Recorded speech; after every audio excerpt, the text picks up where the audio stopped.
Good morning, everyone. Welcome in, welcome in. I am Claude Greywolf. This is the Hero Arcade. Welcome in this morning. I greatly appreciate y'all coming in. If you recalled from yesterday, we completed a lot, including the end of base Shadowbringers. So, as of right now, we are moving forward.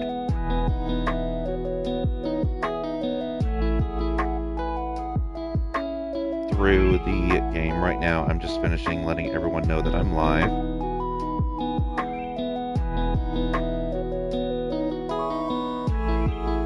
Again, I haven't found a way to fix the issue with letting everyone know that I'm live.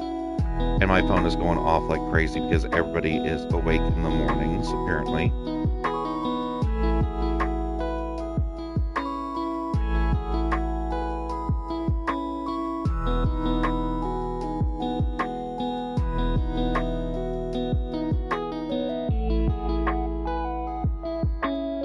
Come on.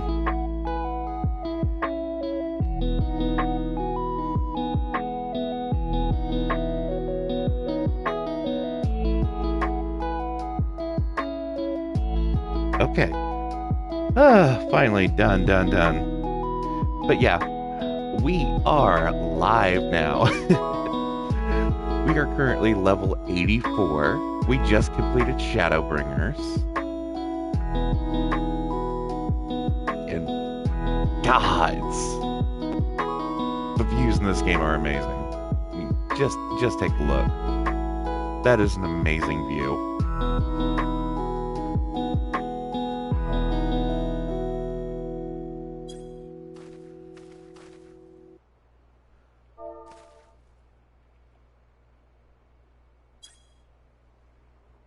Okay, so we've got the music set. We got the background music set. Let's go ahead and move back into Mordona.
Okay, why is the background music not playing?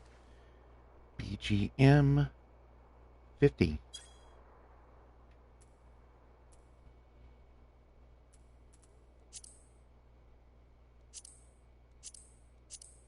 Hang on.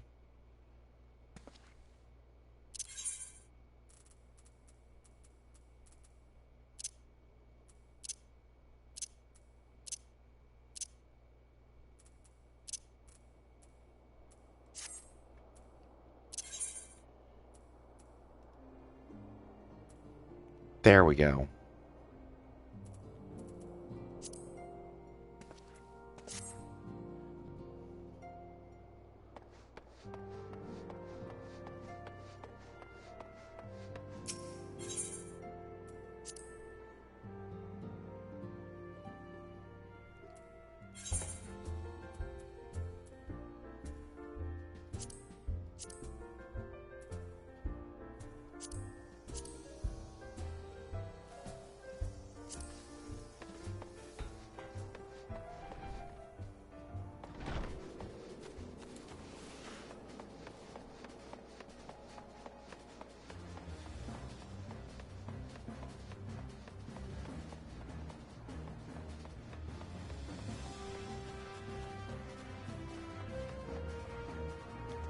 Where is she?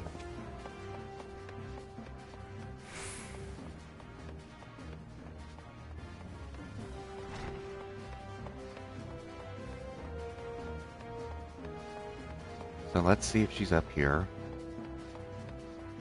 Most likely she is.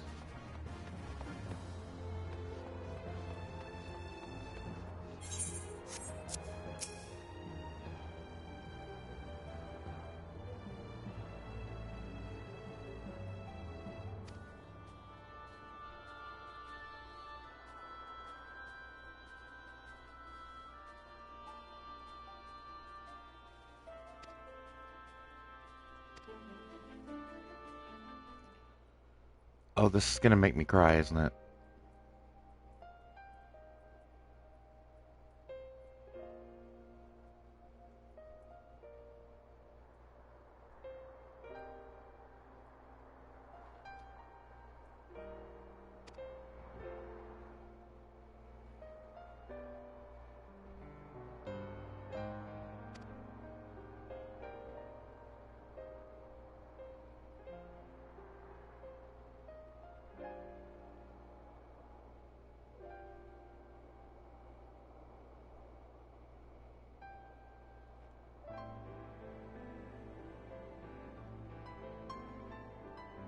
Oh.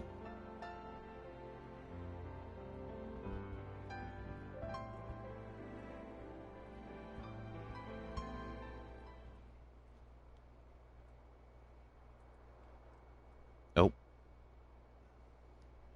Interrupted, of course.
If Kryl is here, then she's probably found a way how to find them.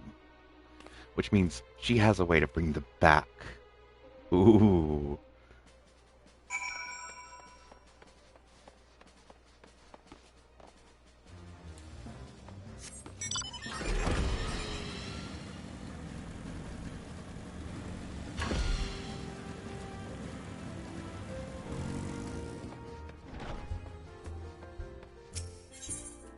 Hopefully Kryl has a way to bring them back. Hopefully, hopefully.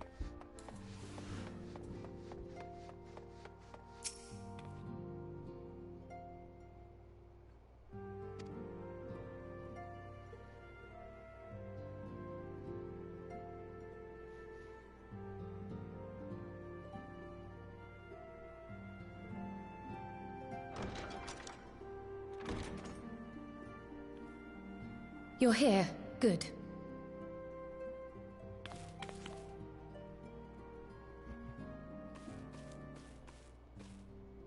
So, how are they? Still locked in slumber, but otherwise in good physical health. For the present, at least. That's worrisome. For the present? Oh no, is something wrong with them? I'm afraid there may be. I summoned you after detecting faint signs of instability in Thancred's corporeal ether. But subsequent examination suggested all 5 might be affected. And when I examined them just now, my fears were confirmed. Oh no. Tellingly, the degree of instability varies between them. Thancred exhibits the most notable signs. followed by Yushtola and Urianger. The twins' ether, meanwhile, remains relatively stable, but there is a change there too if one knows to look for it. It's in the order in which they went down. Hold on. Isn't that the order they were called away in? Indeed. Which leads me to believe the instability will only increase with time. Though I can but speculate, I fear this may be a symptom of a weakening link between body and soul. Oh no. By the gods! What happens if the link is broken? I cannot say for certain. This is all unknown territory to us. Yet whatever happens, it cannot be good. Oh. Mercifully, the instability is still only slight. And you may rest assured, Master Matoya and I will do everything in our power to keep it from worsening. Be that as it may, it is imperative that you find a way to restore our friends' souls to their bodies.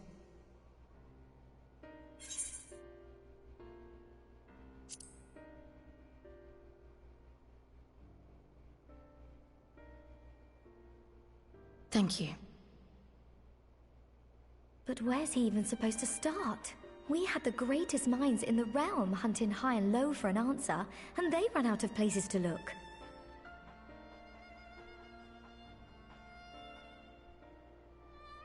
You stated in your report that the Exarch had originally intended to reverse the summoning process by means of his own death, correct? Mm-hmm.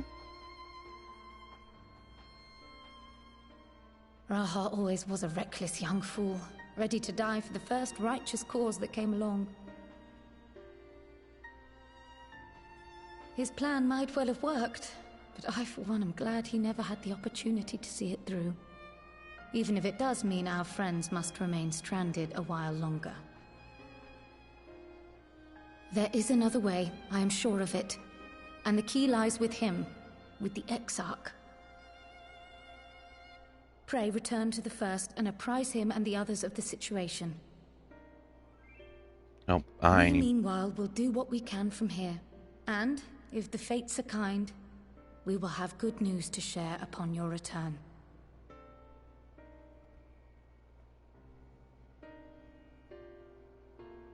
Okay, so this quickly turned.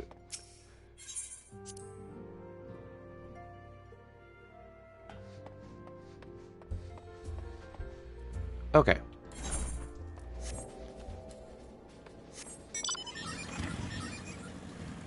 So we need to go back to the First.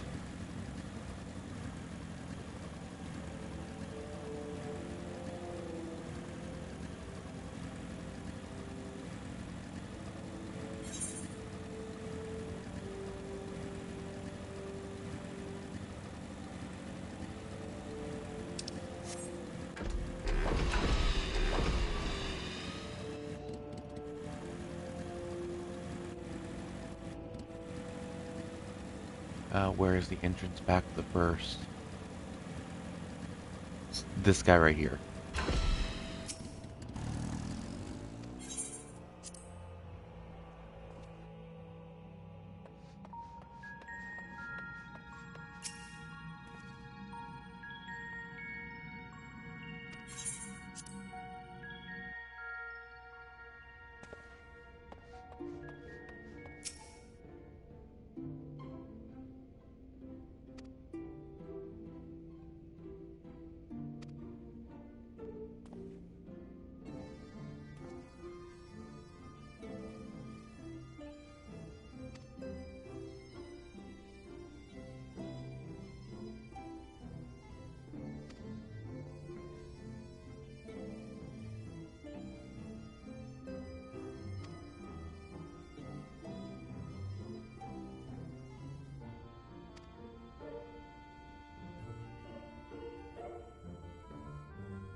Pray excuse my late arrival.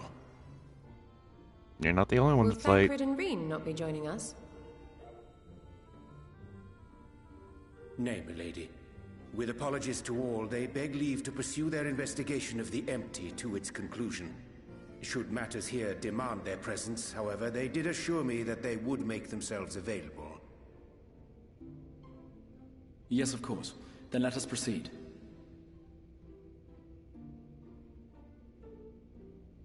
I think it best that you begin by providing a summary of Mistress Kryle's findings.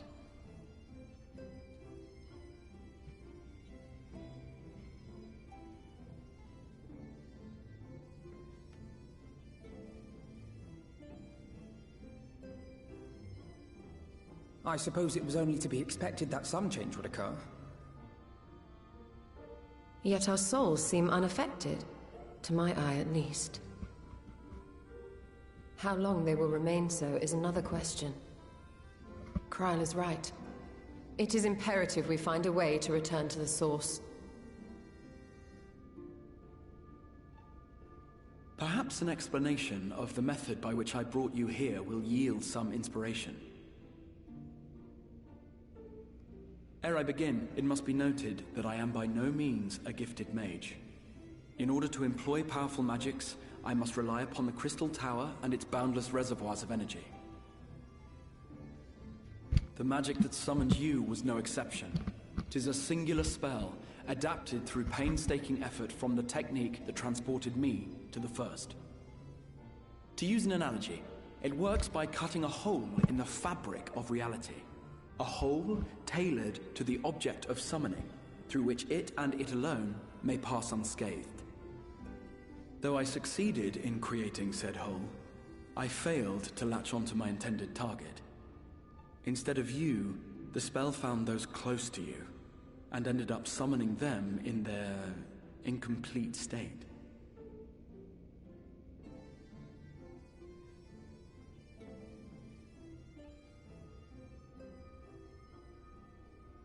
I would not soon throw my life away, not after the lengths you and yours went to save it. And so long as I breathe, I will spare no effort to see you safely home. But should all else fail, and your lives be at stake, there remains one sure method.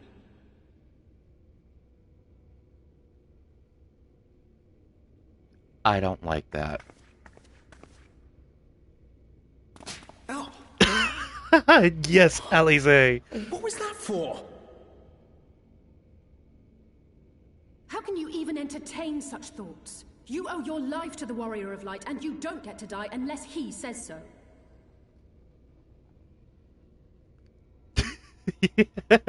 Your followers await your divine judgment. What did you just...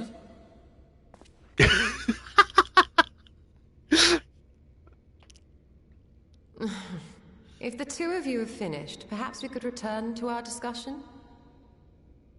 Rather than dwelling upon the multiple failed attempts at transference, I think it would behoove us to focus on the solitary success.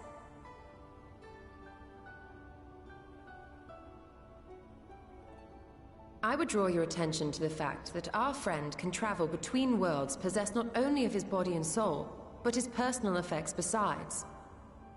This is no different from the teleportation magics to which we are all accustomed. Magics that allow for the transportation of those inanimate objects one considers to be an extension of oneself. Are you suggesting that simply by considering us his possessions, he could carry our souls back to the source upon his person? Well, it would be nice if things were that simple for a change. But vague notions of ownership seem a rather tenuous thing to stake our lives on. So much as a moment of doubt on his part, and we'd be left floating in the rift. Milady hath the right of it. The requisite fixity of belief would be too much to ask even of our friend. Yet, were we to immure our souls within an object in his possession, mayhap then our safe passage could be assured. White Auracite would, I believe, serve as a suitable vessel for this purpose. It was conceived to imprison the massy soul of an Ascian, and should house one of ours with relative ease. We would need only to ensure our soul's safe preservation inside the stone, and identify a means by which they might be transferred back onto our vacant bodies. Soul preservation and transference. I believe I know of someone who may be able to assist us. On the far shore of the source, there stands a great palace built by the elves. It was forsaken in the wake of the flood, but a certain Numo chose to make their home there soon after. Though they have long lived as a recluse, they once occupied a place of honor in Verbert's royal court, and it is said that none in all of Norvrant is more knowledgeable than they on matters of the soul. Well, I've no objection to seeking a helping hand, but if they've gone to such lengths to hide themselves away from the world, what makes you think they'd be willing to lend us one? A worthy question. Years ago, I myself tried and failed to solicit their cooperation in the battle against the thank you. No sooner had I begun to make my plea than they unleashed a swarm of their familiars upon me. Unlike me, however, you have curried favor with the Faithfolk. By that merit alone, I am hopeful that they would grant you an audience. They may still be inclined to turn you away. Thank you, Dark Star, for the care package. If their knowledge might feasibly facilitate your return home, we have to try.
Okay.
Oh.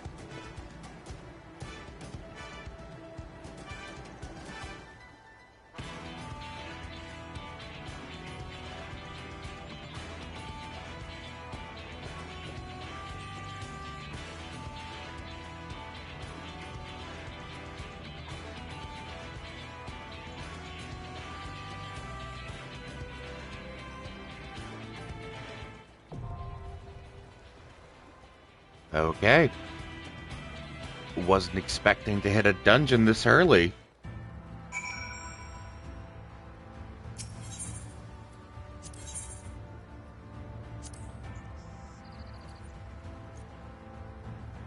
Darkstar, do you play? Would you like to join me in this dungeon?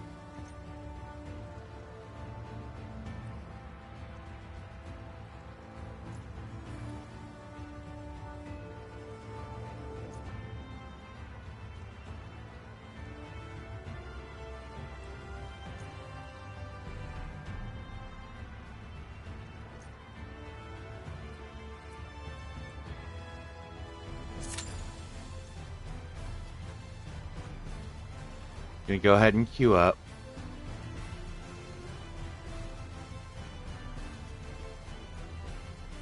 That's no problem. That's why I have the roll queue.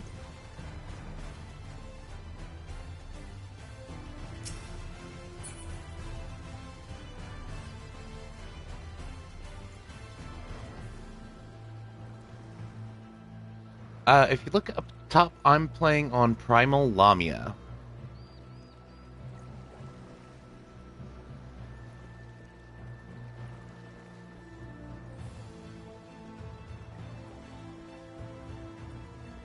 Yes, I'm on Primal.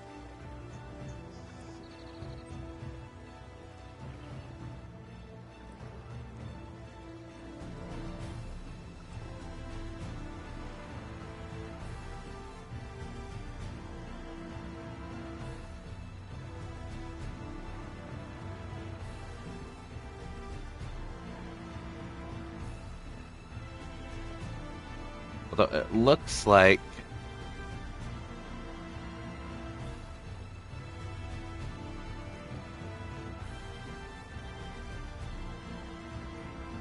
hang on.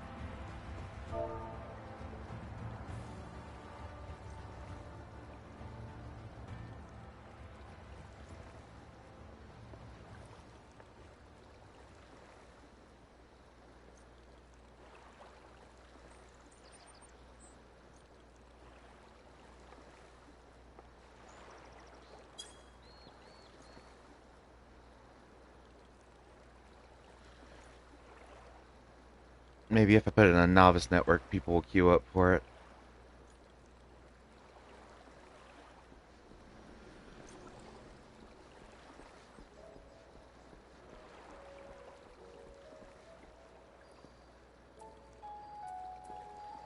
Until then, I was told to do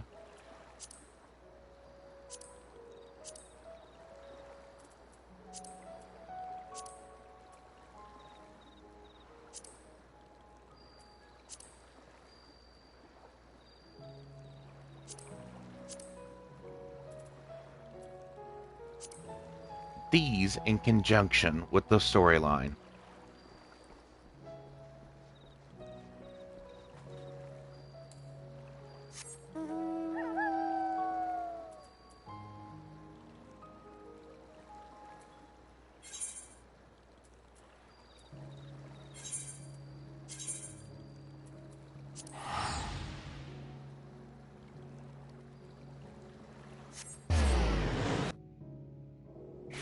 So I'll go ahead and do that.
It's taking a very long time to queue up for this. Do I have any friends on that I could pull in?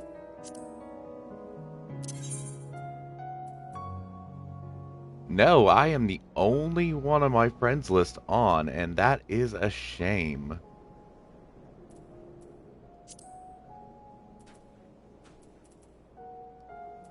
Yes, they're sleeping, probably. So here's what I'll do. I'll teleport back over there.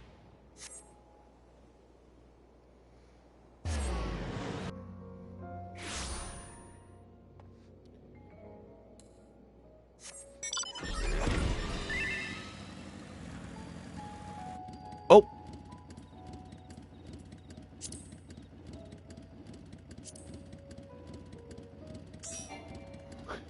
Apparently I got someone.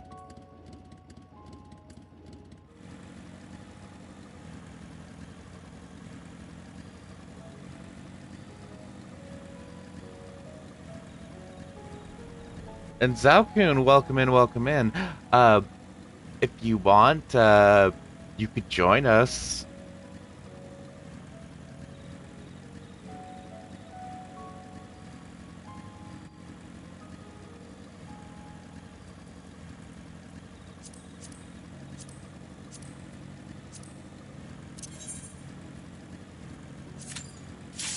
Oh, never mind. Commencing duty.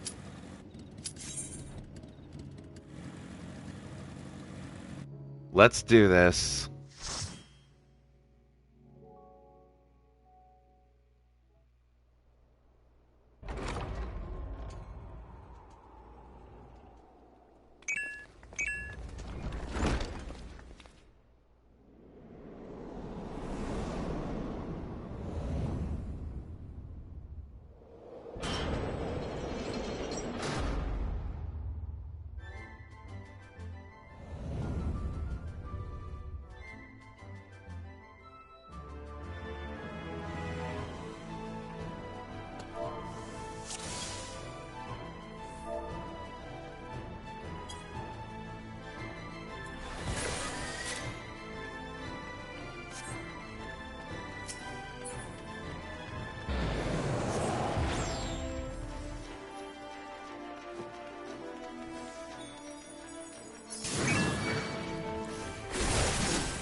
Ooh.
Oops, wrong one.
Oh, shoot.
There we go.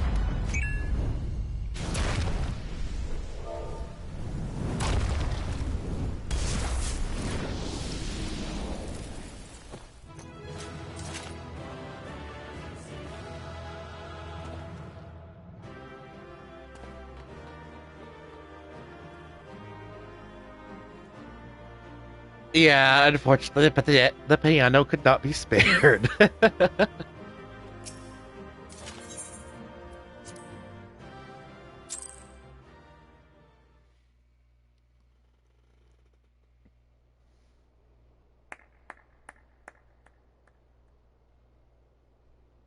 That was my fiercest familiar.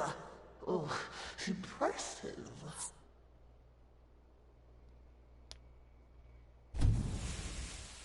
Oh.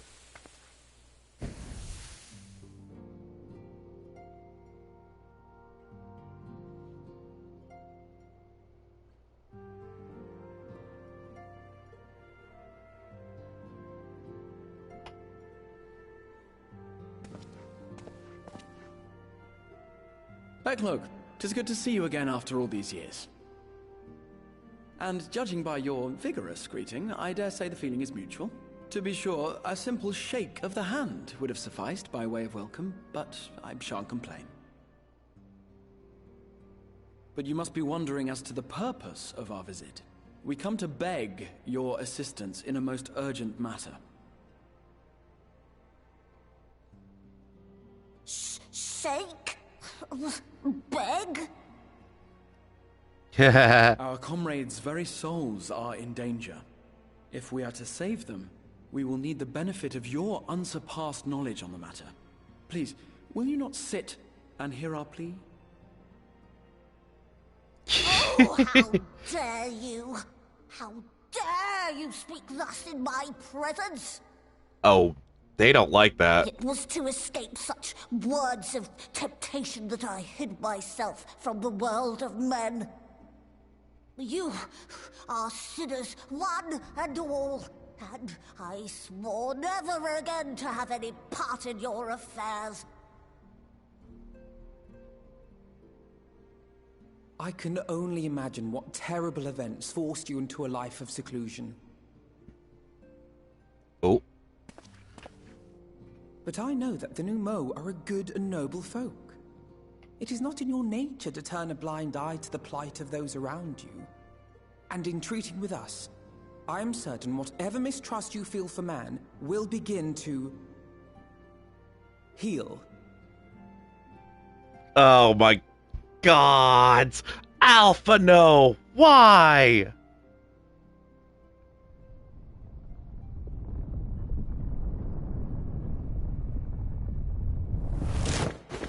No! If you will not be satisfied, I suppose I could listen. After all, there's no harm in just...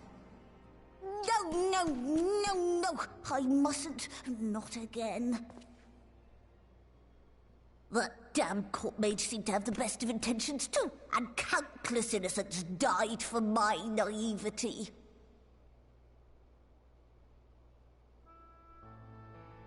Oh, you know not what you ask of me. What horrors my knowledge has wrought.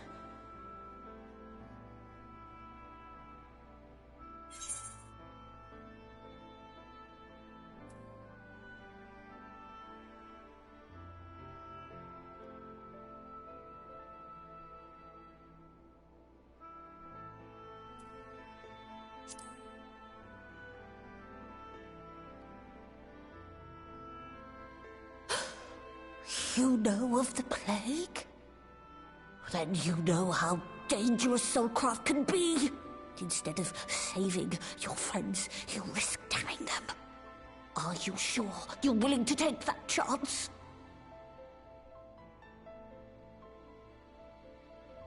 No. No.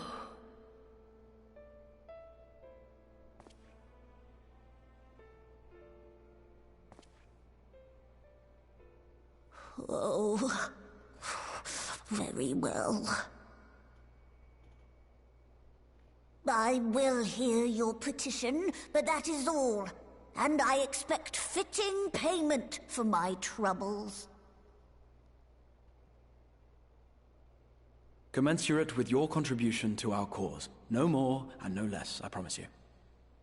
With that settled, might I impose upon you to join us at the Crystarium? I'm afraid the nature of my friend's predicament calls for absolute secrecy.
I'm sorry. You mean to tell me not only that the return of night was your doing, but that you hail from another world as well? Everything we told you, of the source, the shards, the 7 umbral calamities, all of it is true. I realize how fantastical it sounds, and I would not blame you for doubting our testimony. But given your expertise, you must surely have noted the peculiar nature of their souls. Any other time and I would have dismissed your stories as balderdash and flummery. But upon closer inspection, 'tis plain their souls are far denser than is normal, and that they do not possess true bodies. Save you. Your body is your own. And your soul is the densest of them all.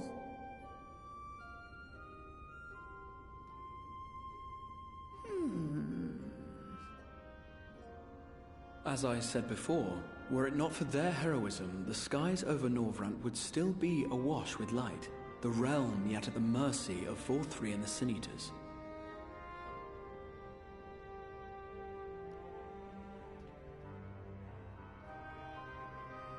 After all they have done for our home, seeing them safely back to their own, it seems the very least we can do.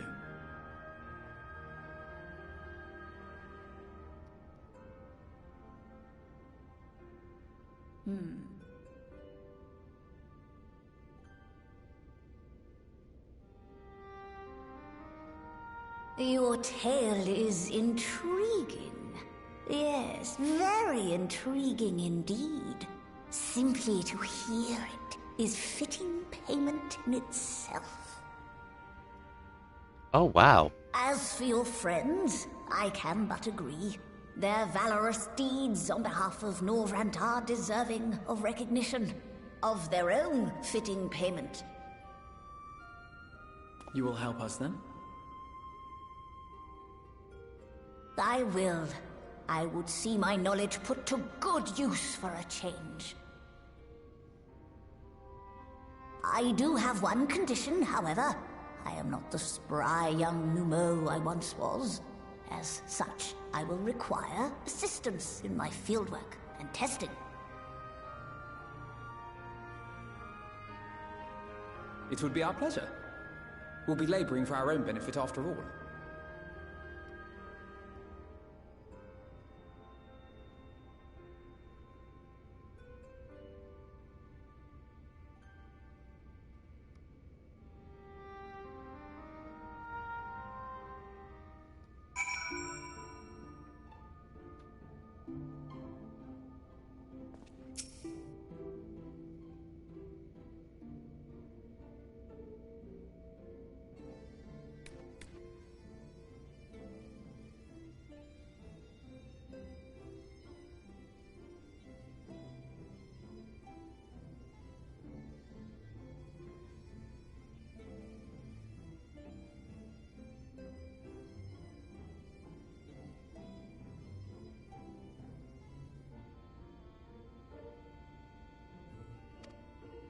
Oh.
Oh, I know what's about to happen.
Okay, give me 1 second. I'm gonna go take a bio break real fast. And then I will be right back.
Okay, I am back.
Okay.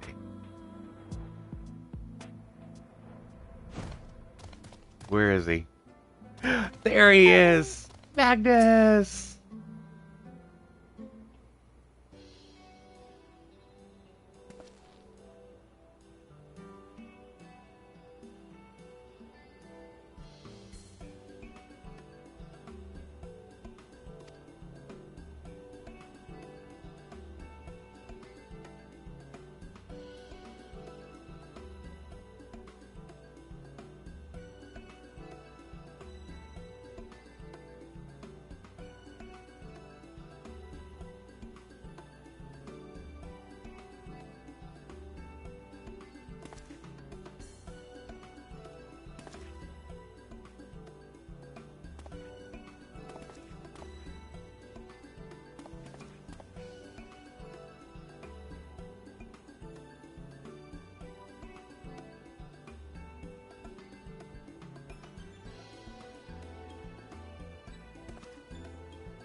Oh.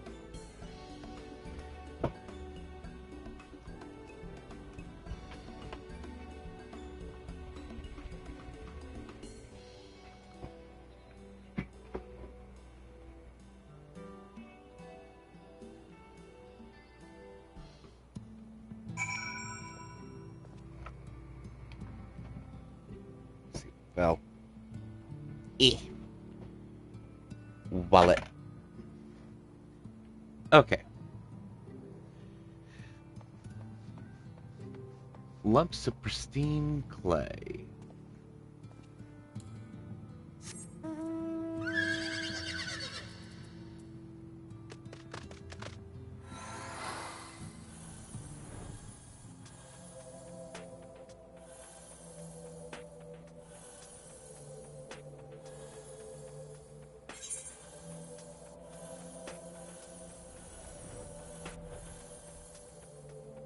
Wait.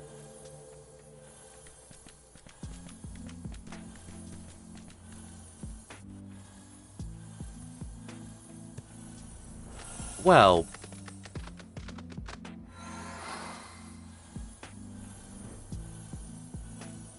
wasn't expecting that.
All right.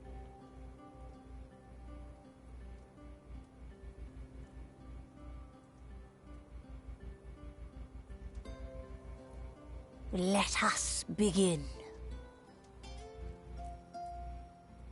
I trust you've prepared the clay?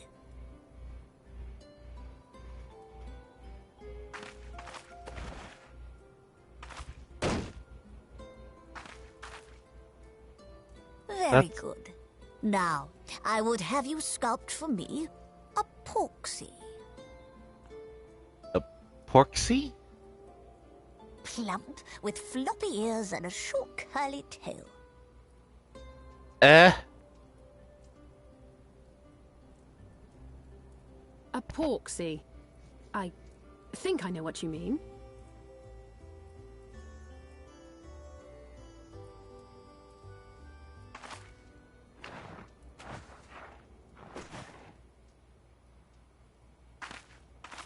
There we are. How's that?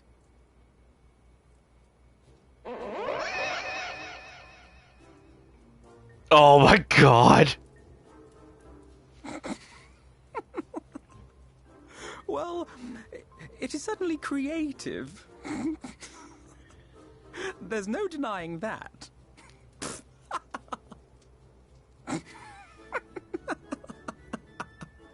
Yes, I'm no artist. Very funny. Pay him no mind, child. Though it may look like a grotesque parody of reality, it is what the invoker believes that matters.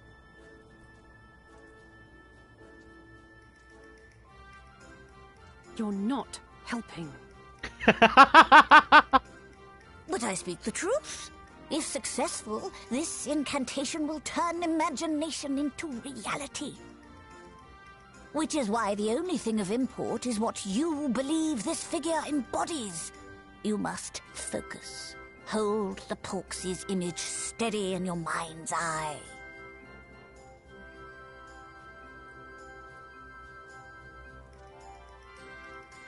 Now then, as I taught you, relax and allow your energies to flow.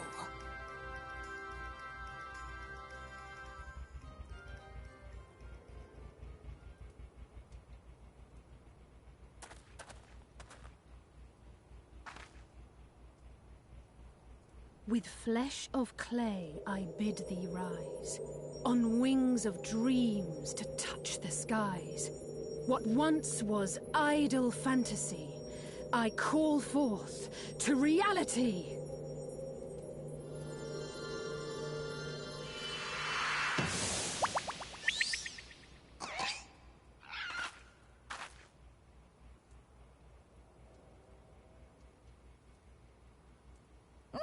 Not bad for a first attempt. Now, let us see what can be done for young Halric.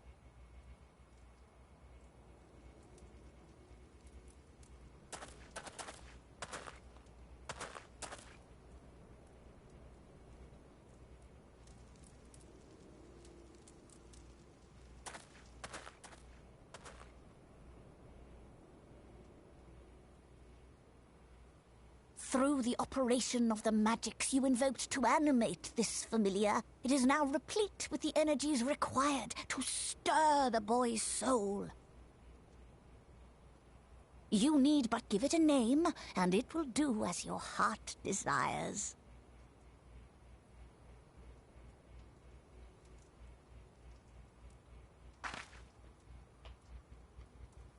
A name.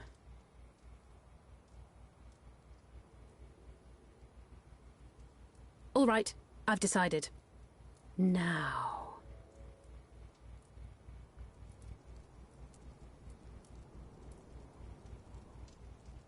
Go, Angelo!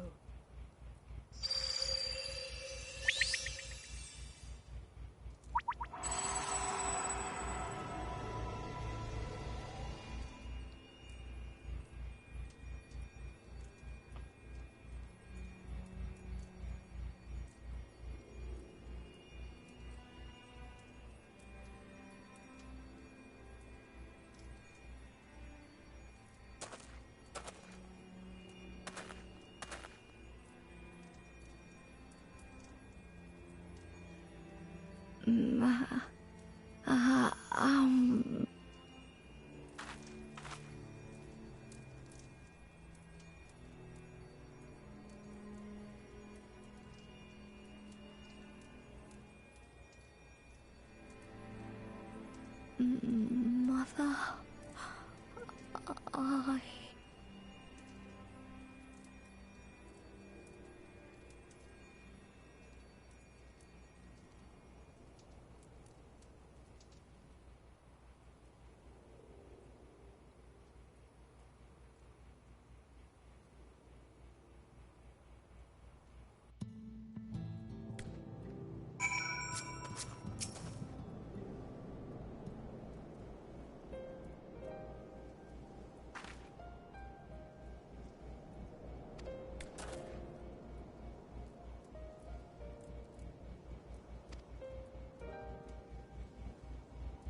Uh,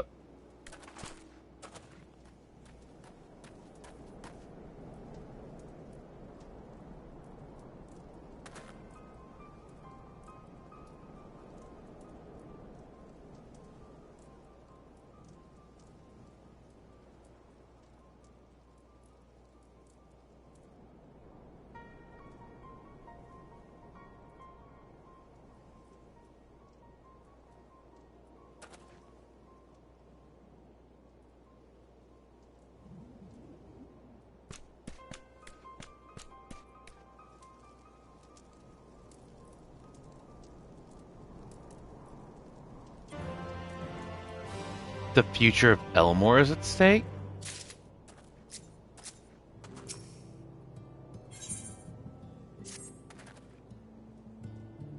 Daishi, I would be careful nibbling on cords.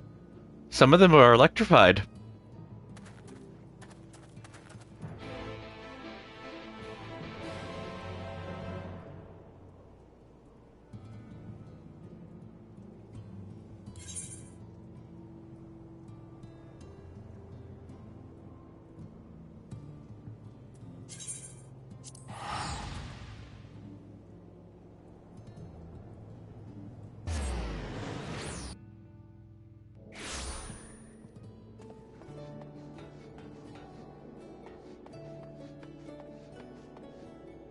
No, no, no. Leave my nicely made clothes alone.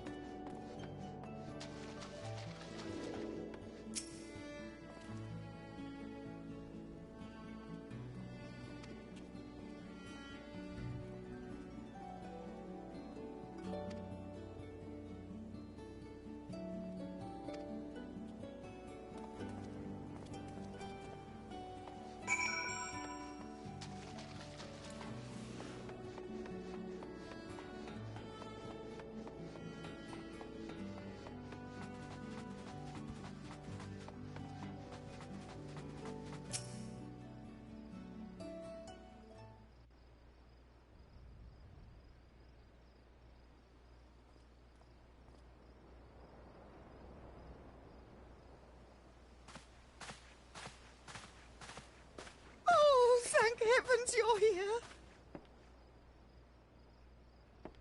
Lady Chai, whatever is the matter? I knew not where else to turn. Oh, this is all too much for my poor heart to bear alone. Alone? What of Master Chai? But that is the very reason I summoned you. He's gone. Uh-oh. What? What happened?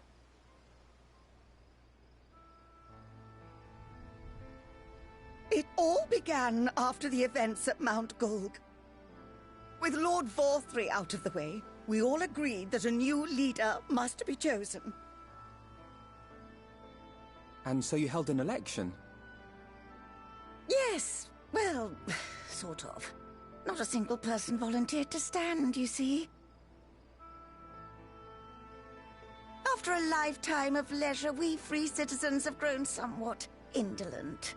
Readapting to the harsh realities of life is trying enough, but to take charge of a broken city as well?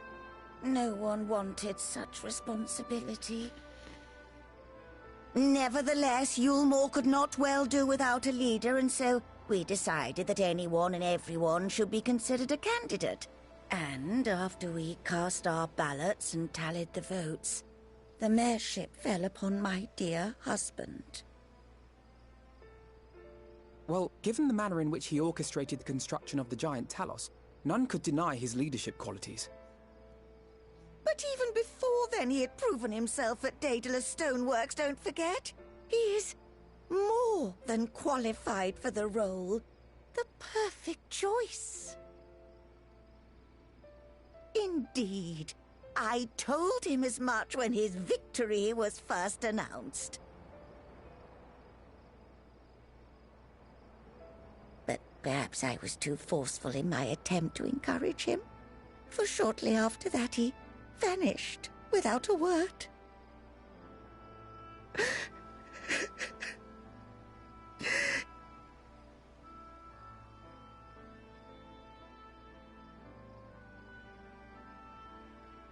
You believe he was so daunted by the burden of leadership that he felt compelled to flee? Please, Lady Chai, dry your eyes. Your husband does not strike me as the sort of man who would abandon his duty, much less his beloved wife. There has to be some other reason for his absence. You truly think so?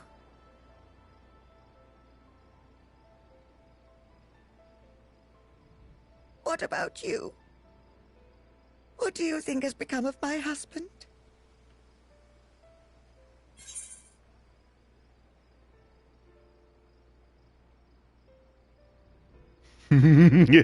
Oh, there's an option to be evil. There's an option to be evil, and I love it. I won't be evil this time.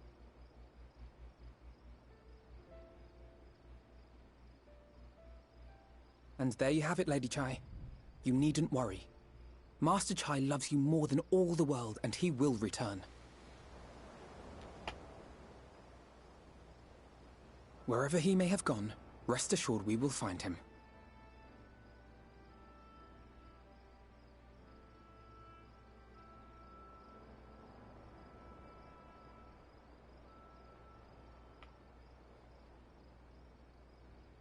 Thank you, my dear boy. You have set my mind at ease. I will trust in my husband and await his return. No, I did not. I did not choose that option, Daishi. Because I am not Alpha Node's assistant!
Oh, I have to go down each floor, don't I?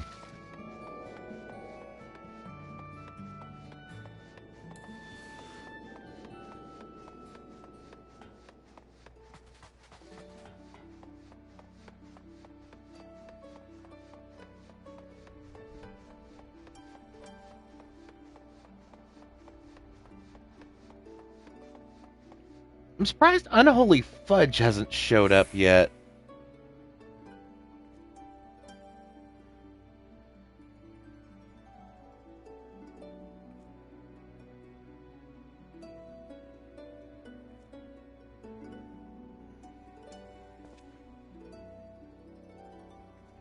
Usually he pops in as I start streaming.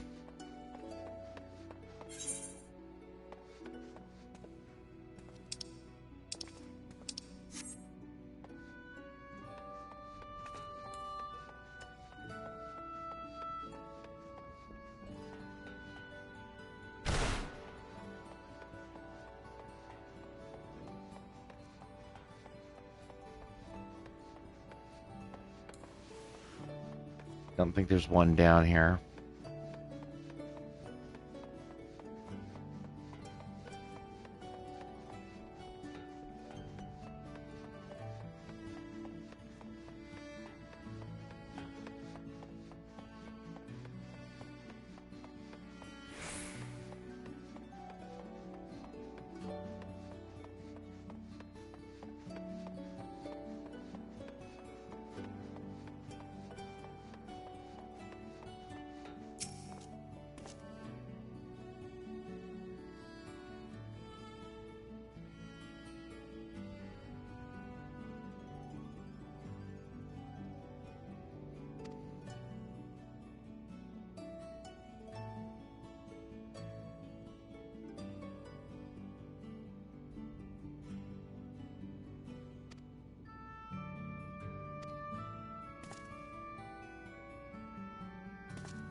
Joke's on you, I don't have fiber optic cables.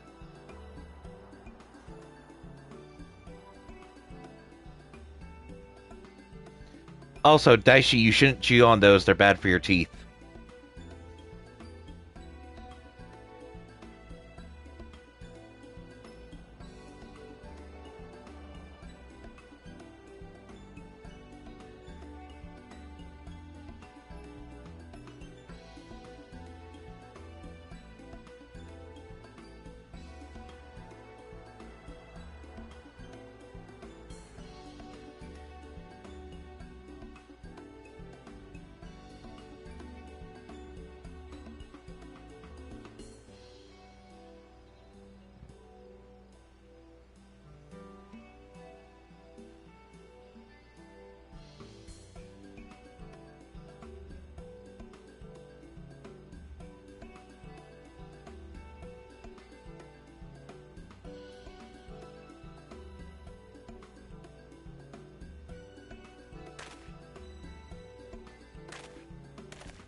Well, well, it's you again. Well, I see you've invited your friends. Need them to fight your battles for you, do you? No, I didn't invite them, as it happens. Though they are indeed my friends. Well, not only mine, but every true Yulmoran's. They are the ones who awakened us to the truth, to Lord Forthry's villainy. The famous warriors of darkness. Are they now? Yes, they are. It would be no exaggeration to call them our saviors.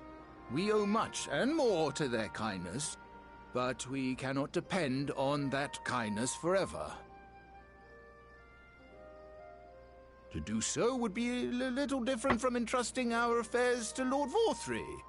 Nay, we must learn to stand on our own 2 feet. And I would have them present to witness my attempt. Hear, hear, Master Chai. Your sentiments are admirable. Yet admirable sentiments do not a nation make.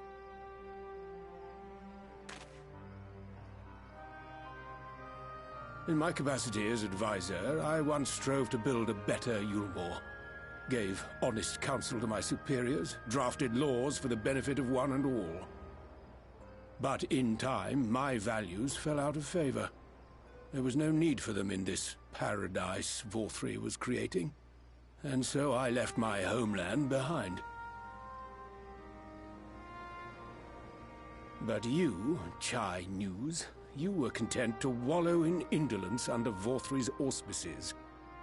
And so I cannot help but ask myself what manner of nation you intend to build.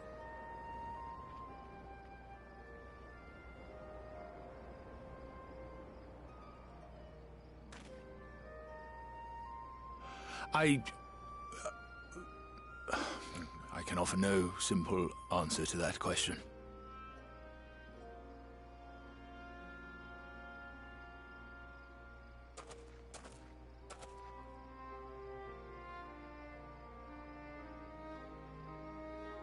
But this much I will say.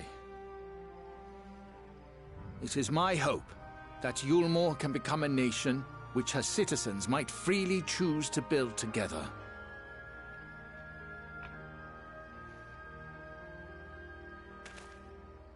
A great many people, myself included, flocked to Yulmore seeking sanctuary.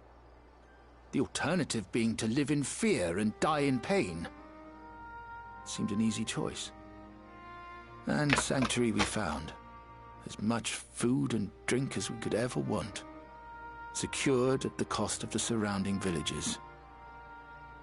Little wonder the people gathered at our doorstep, begging to work among the bonded. The free were blind to it all, of course. Content to, as you say, wallow in indolence. In ignorance. Were I mayor, I would first take stock of the city's resources and see that they were assigned equitably. Our days of reckless consumption are behind us. The distinction between free and bonded died with Vorthry. The needs of rich and poor alike must be considered if our nation is to survive. To which end I would take steps to secure channels for supplies, rekindle relations with nearby settlements, who re-establish industry, reach out to neighboring nations, and the list goes on and on.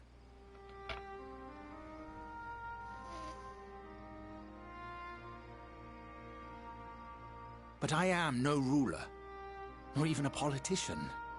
I am an entrepreneur. My expertise lie in planning and profit. I haven't the knowledge or experience to run a nation. Please, Rendon, will you not help me? Together, we could solve the city's problems. Build a Yulmore for the people.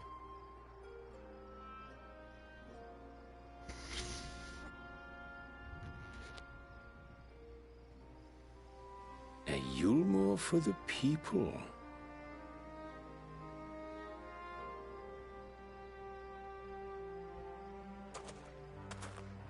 I'd rather like the sound of that.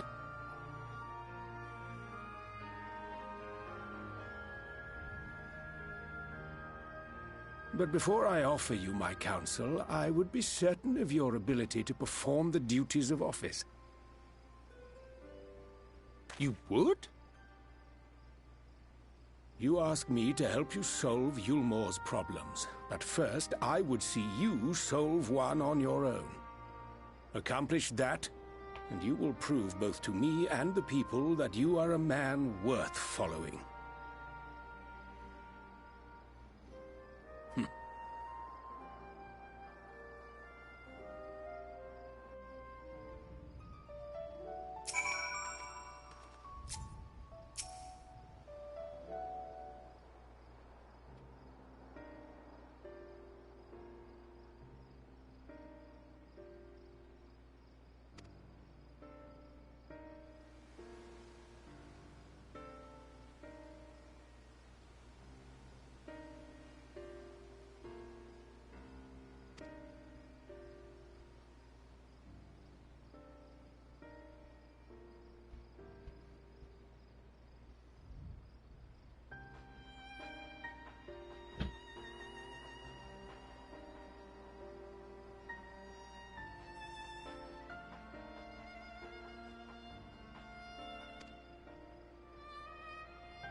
Are you kidding me?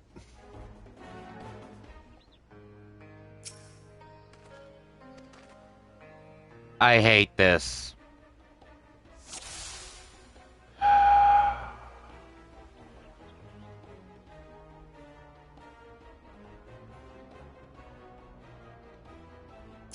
Go.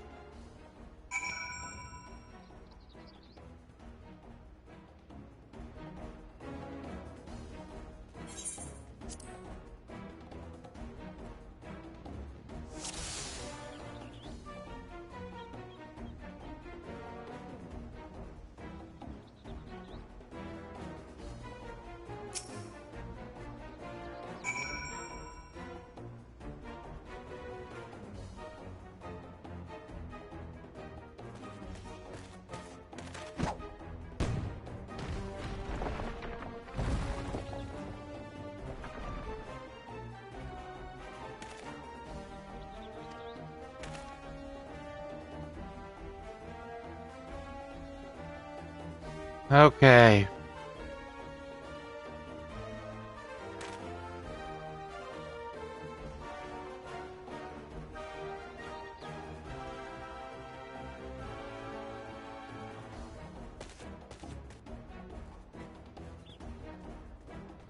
Oh, God, no.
Right.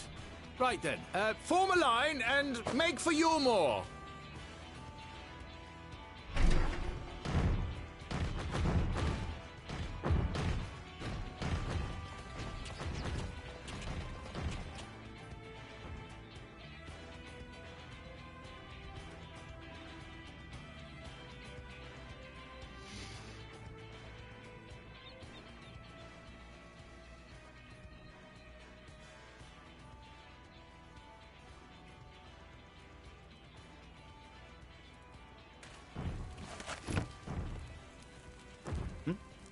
What's that noise?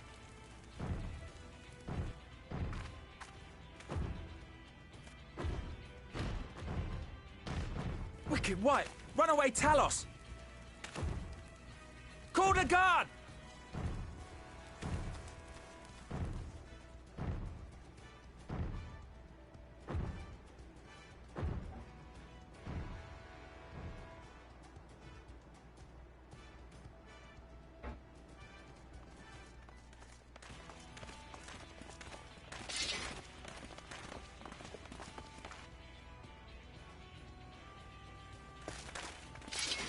Stay back!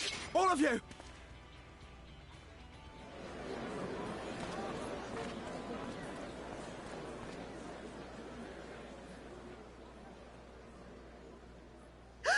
Is that...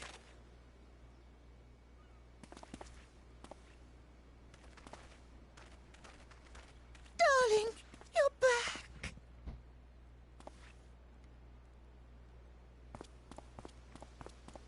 But of course I'm back. You didn't see... Dearest, I can't...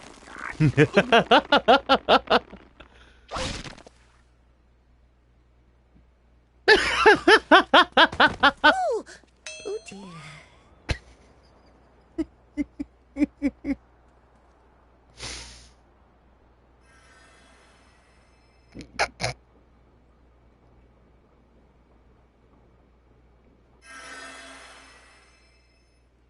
Oh, thank you. I'm sorry, my darling. It's just the sight of you filled me with such joy, I couldn't help myself.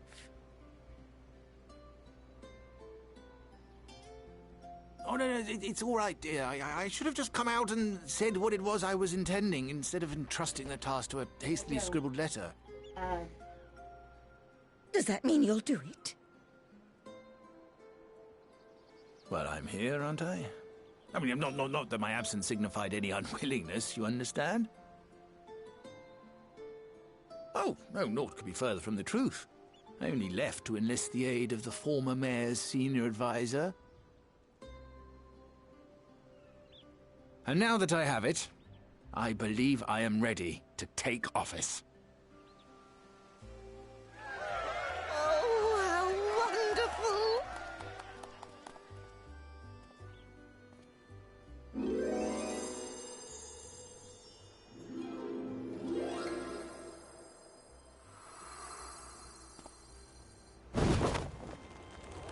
And spine again.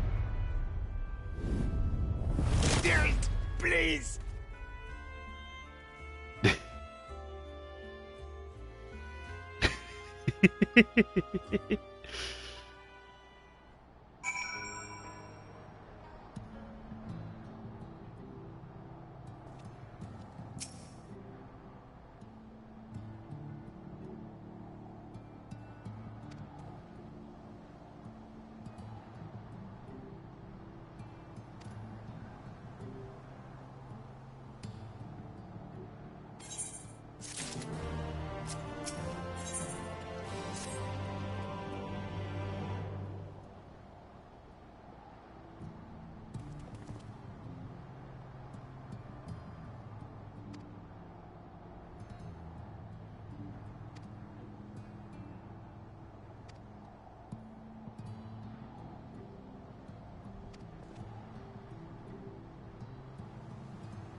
Oh, he's nervous. Go on, dear.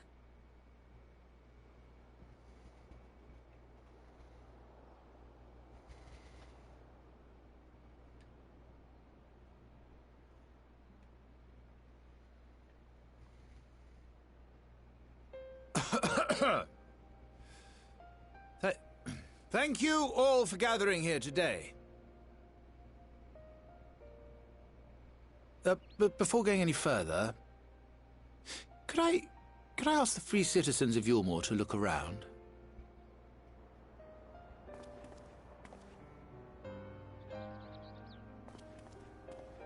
'Tis a sight none of us would ever have seen under Lord Forthry's rule. Not only do we stand in the familiar presence of those we once called the Bonded, but today we welcome the peoples of the Derelicts and Gate Town too.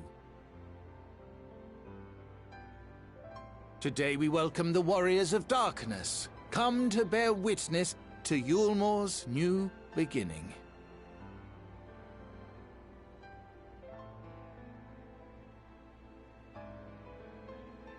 As you know, an election was recently held, at the end of which I had the honor of being chosen to succeed Lord Forthry.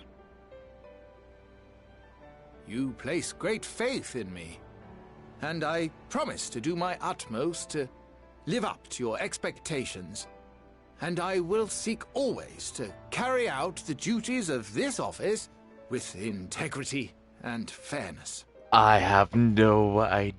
Oh.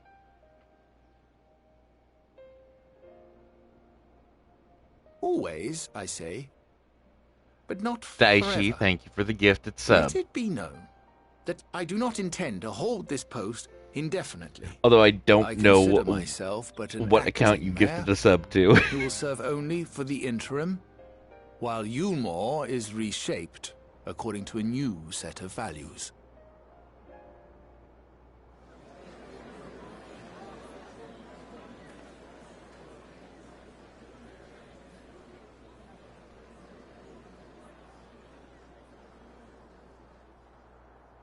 No longer can we think of ourselves as divided, as the free and the bonded, citizens and non-citizens.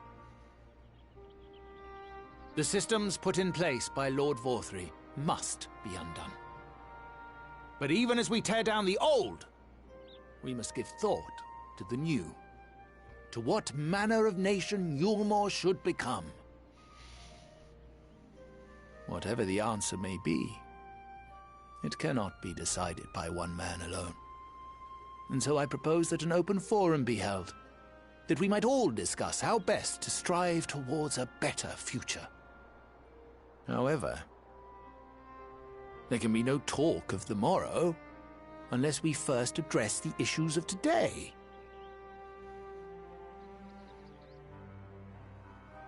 Securing new sources of food, rebuilding relations with our neighbors, re-establishing industry. There is much and more that needs to be done.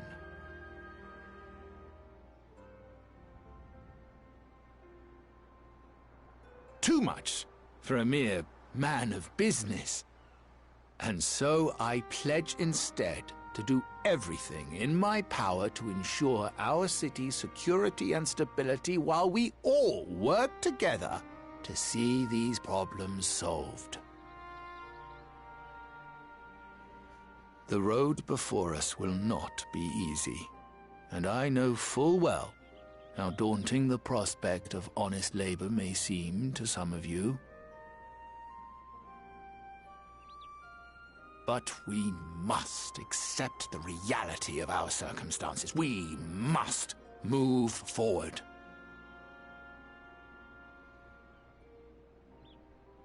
This much we owe to ourselves and to the brave heroes who risked their lives to bring back the night. Once we have shored up our city's foundations and regained some semblance of normality, let us reconvene to speak of the future. Until then, I humbly ask that you lend me and each other your strength. For Yulmore!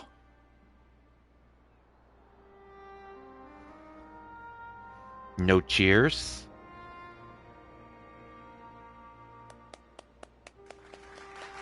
There we go.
Okay.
Thank you for the follow, Kitty Girl 98 TTV.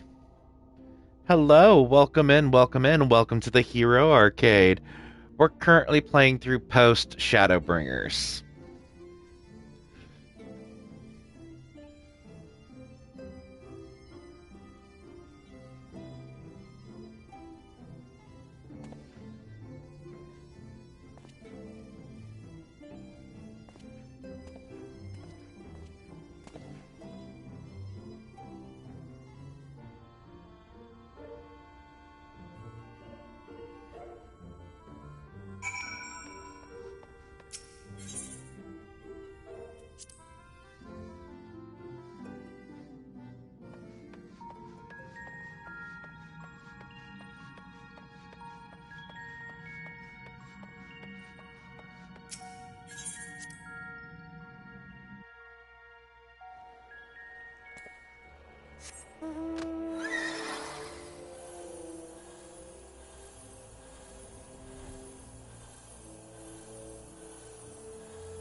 It is a fun game. I will admit the first part of it is a little bit of a slog, but after that it gets really fun and really interesting. I believe the free trial actually goes up to the expansion that I'm currently playing, if you want to try it out.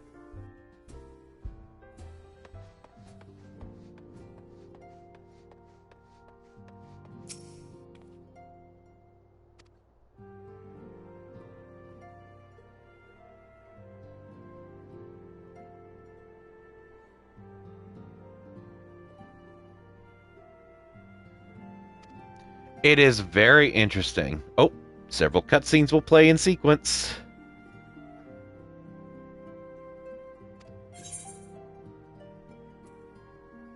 Cutscene time!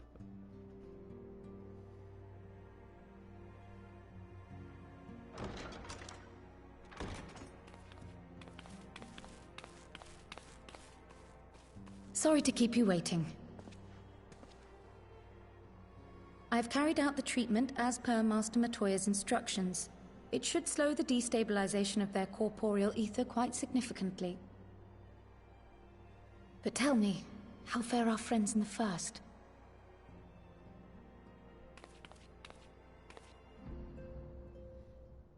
That's actually something you can buy, I believe, in the cash shop as a glamour.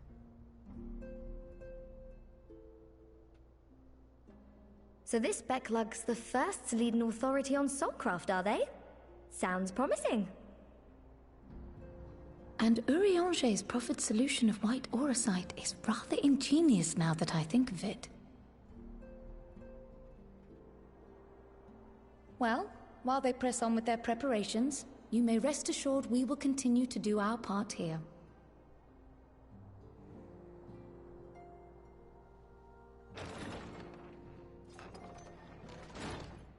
Well, if that's the case, You're back. There's 2 races you might be interested in this game. I'm playing one of them, which is the Hrothgar. Oh, good morning, Jace.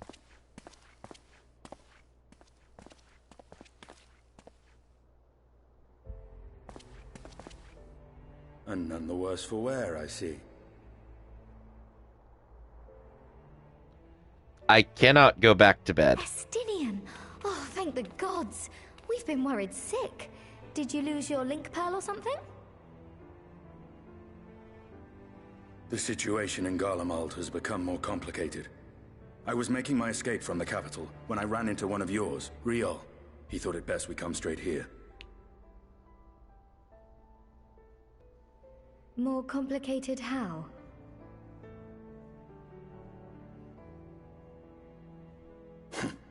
Where to begin? After entering the Empire via Razat Han, I went about my mission of investigating Black Rose. It was then, inside a provincial factory, that I encountered the one who styles himself Shadow Hunter, Gaius Baelsar. Our goals being apparently aligned, we joined forces and ventured on into the heart of the capital, to the very Imperial Palace itself.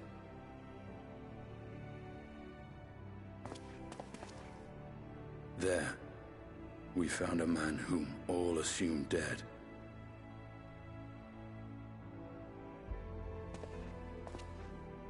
But his soul lives on, and he has wrested back his flesh. Xenos Ye Galvus.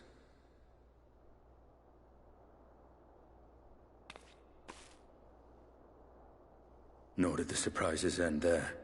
For no sooner had we arrived than he murdered his sire in cold blood. The Emperor is dead. This sent Gaius into a rage, and he charged in, blade drawn.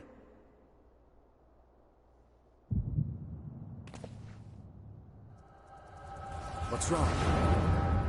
And here's the echo.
Dang!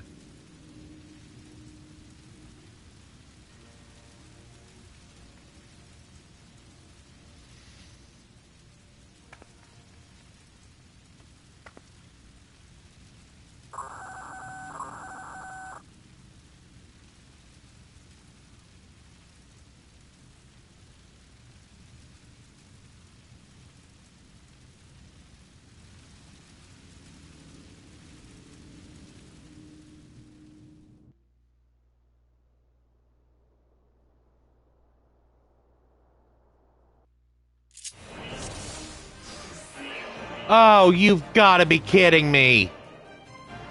Hate roleplay sections.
I really hope this is the right way.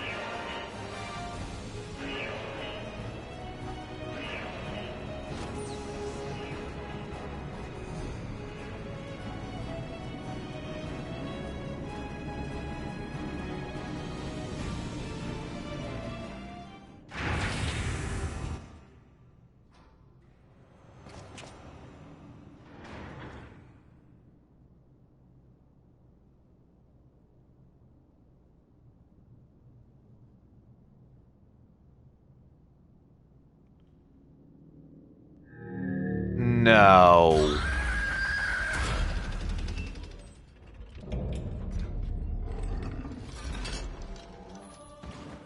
Are you kidding me?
No! Like, the game is gonna tell me that I have to use that! This is why I don't like roleplay sections.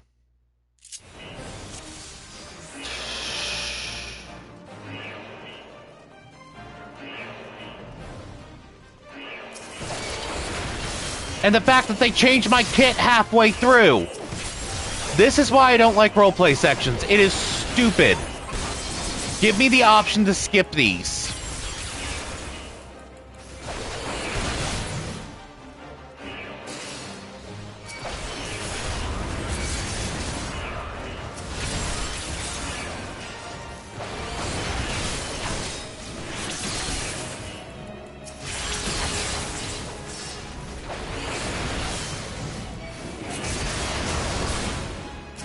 Well, I've never played Dragoon. I don't know what causes a stun, what causes an interrupt, what...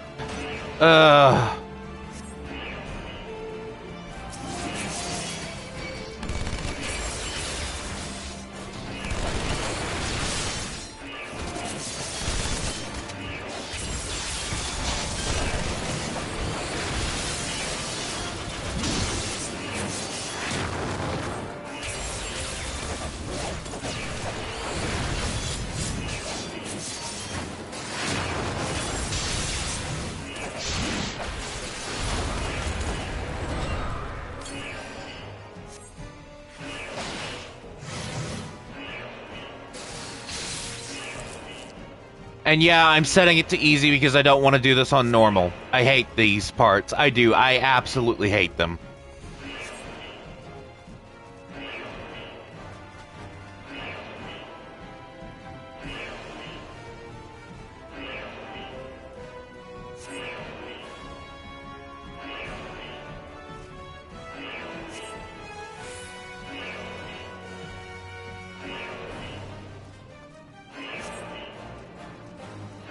I would much rather prefer to watch a cutscene of this play out rather than play it myself. That is how I feel about roleplay sections.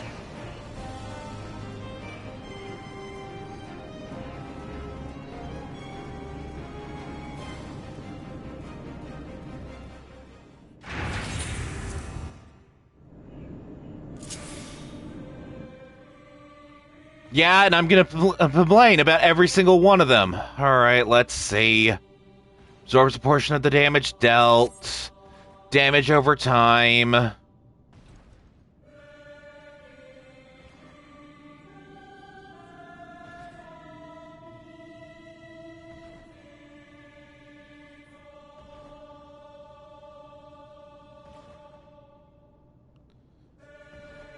Okay, so whenever there's multiple enemies, I need to use Horde Roar.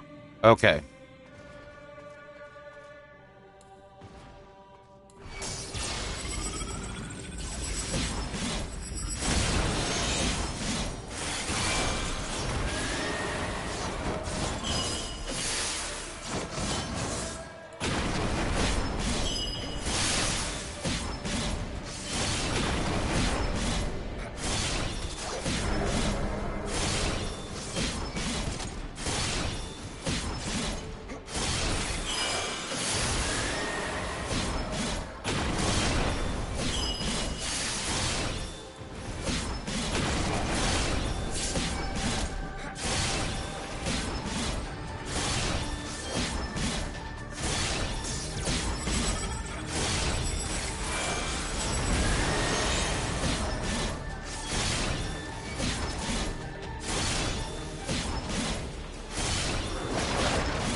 Am I done with this now?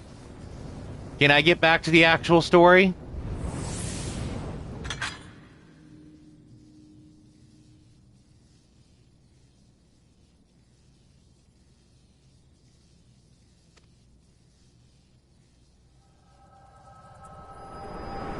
Thank you. Thank you, gods. I hate roleplay sections.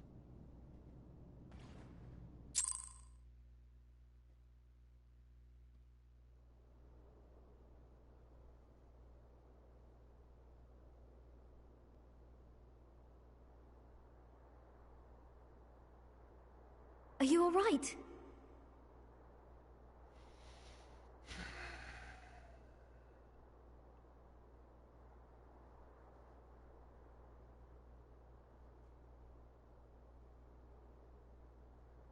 Peer into my past, did you?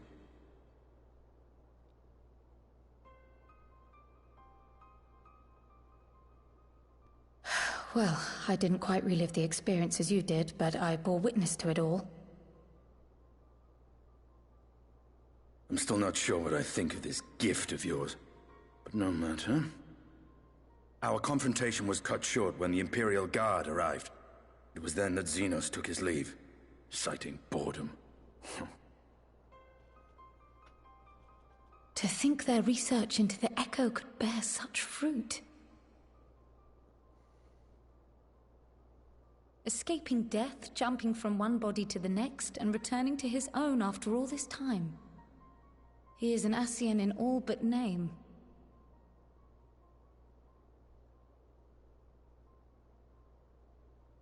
It beggars belief, aye. But no more than hero traversing the rift between worlds.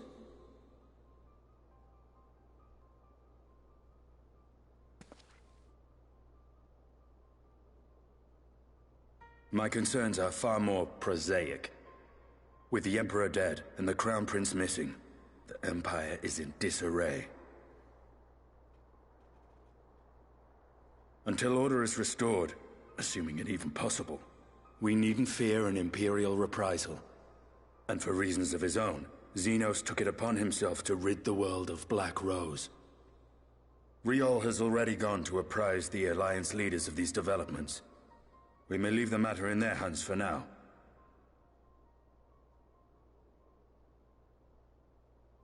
Then perhaps we have seen the last of the fighting at Gimlet. Though, if it comes to civil war, I cannot help but fear for the provinces.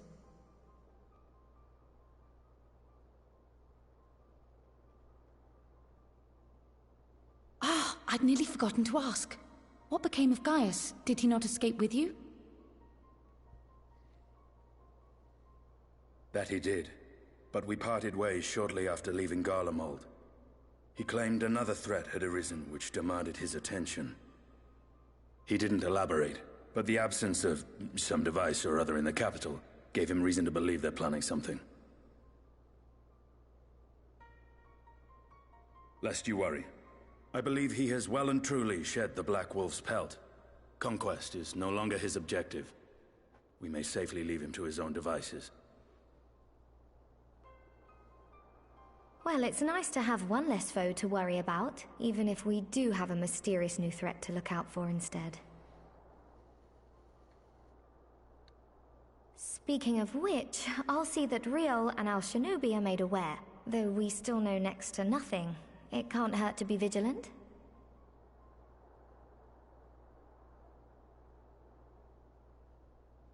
Well then, with Black Rose nipped in the bud, I believe I've fulfilled my part of the bargain.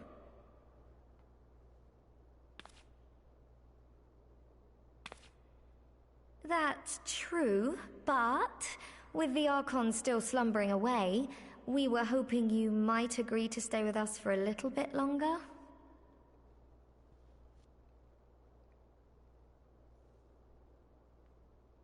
Sorry, but I'm not inclined to extend my contract. Gaius isn't the only one with business to attend to.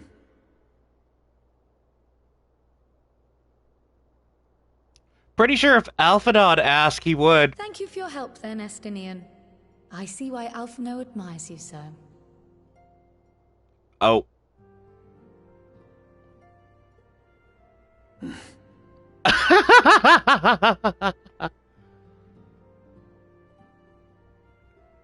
He's gonna stay. Hello, my friend. No.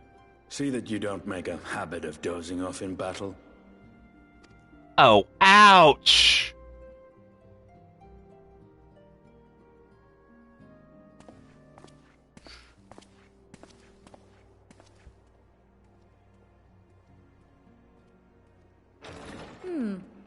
I suppose we should all be getting on then. As ever, we will see to the Archon's needs. In the meantime, why not get some rest? You've more than earned it. Go on. Ah! Daisy, not the boops!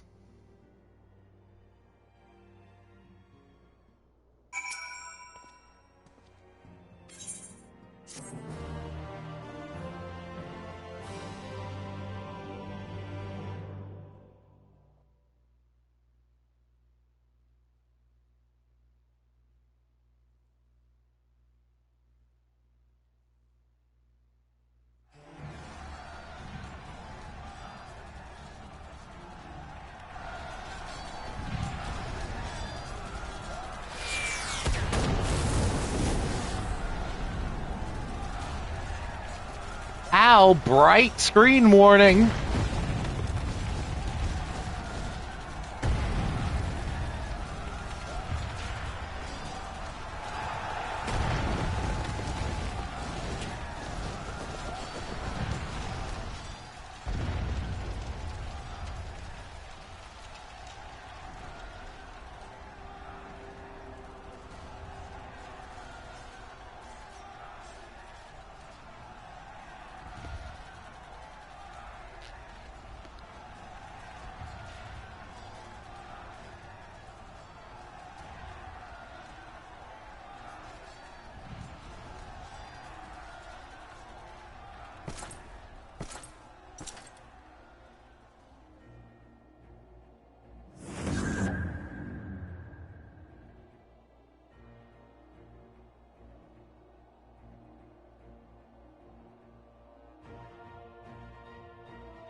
What?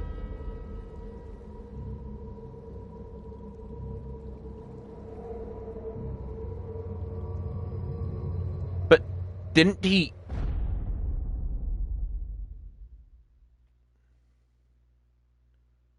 I'm sorry. How is he alive?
Wait a minute.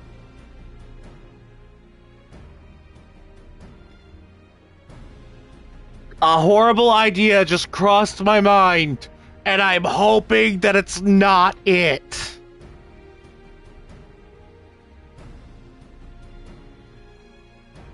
Because I swear, if that's Emmett Selk, I'm going to rage.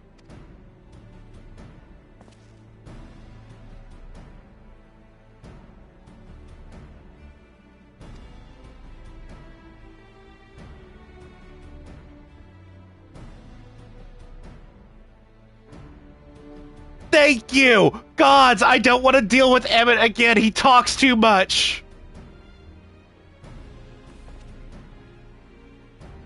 Daishi, I am not cute, but thank you for the bits.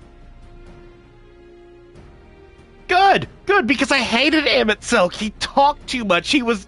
Ugh. Yes, I know. I talk too much. I don't like a person that talks more than I do.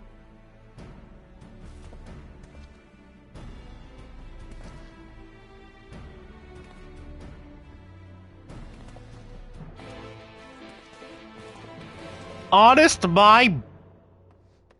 No, he was not honest.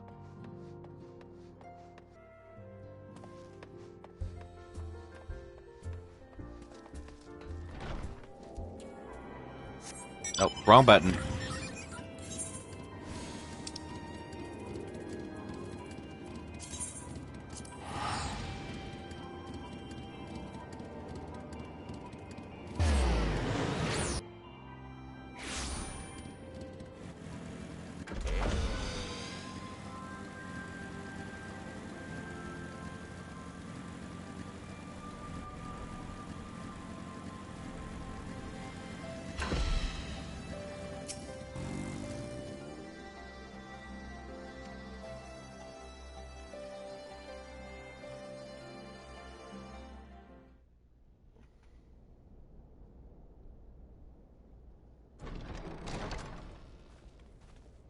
Nope, that's Gaius.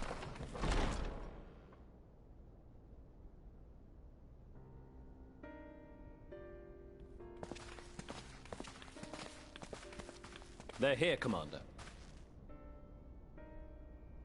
And I, for one, am grateful that they are.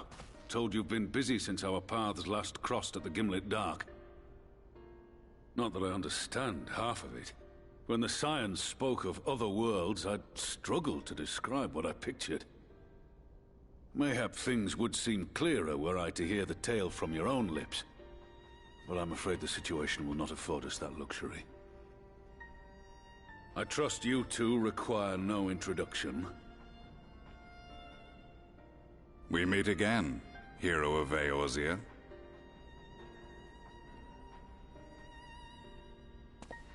Still don't like you. Must we repeat this ridiculous display? I pose no threat to you, though what I come to warn you of very well might. Had he meant to do us harm, I hazard he would have kept to the shadows, and brought more than 2 companions. Still don't like him. We pretend to be the best of friends, but I hope we can put aside our differences for the present.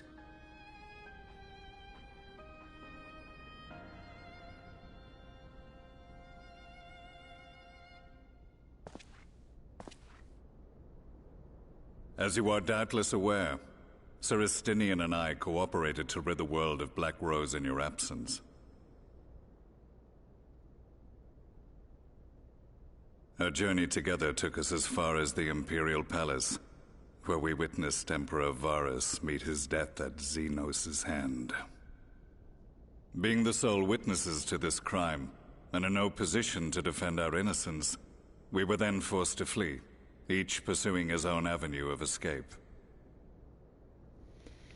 When we were later reunited, Estinian claimed to have encountered an unfamiliar kind of machina during his flight, but to me his description seemed anything but, and upon further investigation I found that I was right.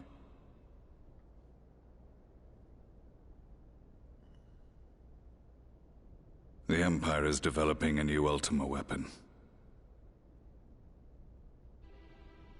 what? That Allagan monstrosity, created to vanquish primals, with which you yourself once thought to conquer Eorzea?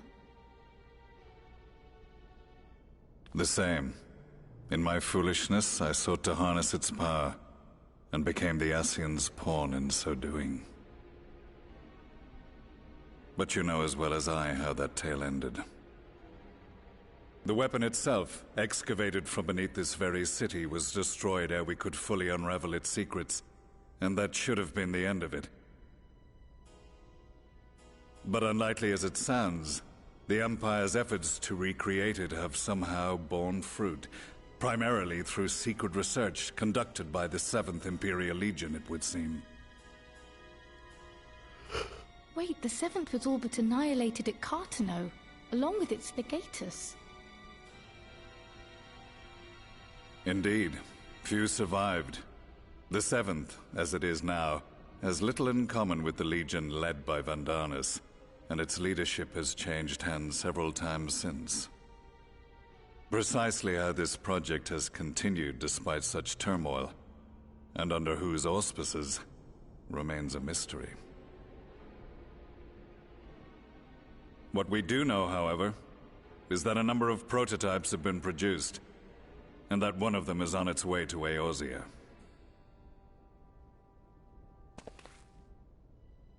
We attempted to stop it, but it was all we could do to slow its progress, so we resolved instead to bring you warning. And right glad are we that you did, though it soundly dashed our hopes that tensions might ease at last. As it is, we've begun to strengthen our presence in the Gimlet Dark, and are assembling a force to meet the coming threat. A force with you in its vanguard, I hope. Before you say anything, I know full well you have pressing concerns of your own. Your comrades remain in peril, and I would not ask you to forsake them. But the fact remains that you, and you alone, have faced the Ultima weapon, and emerged victorious. We need you. And so, when the time comes, if your comrades can spare you, I bid you lend us your strength. I've assigned an officer to await your word.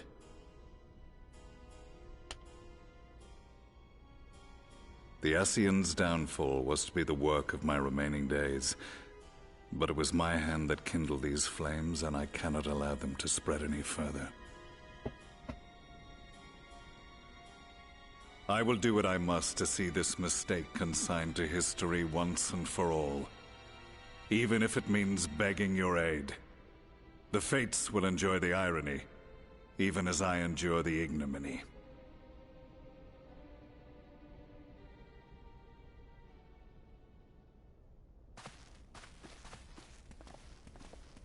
I too shall make for the border and offer my skills, meager though they seem in such company. Mayhap we shall meet there anon. So, this is the trial series?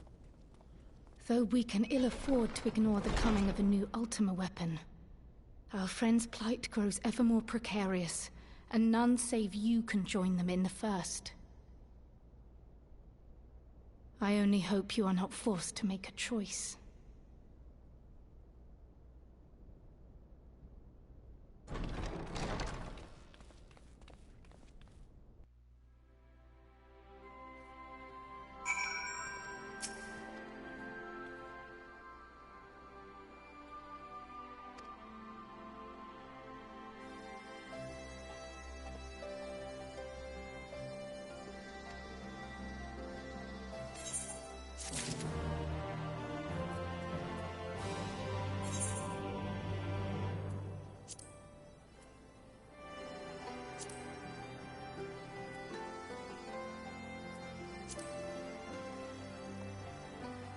Okay, so the first quest is...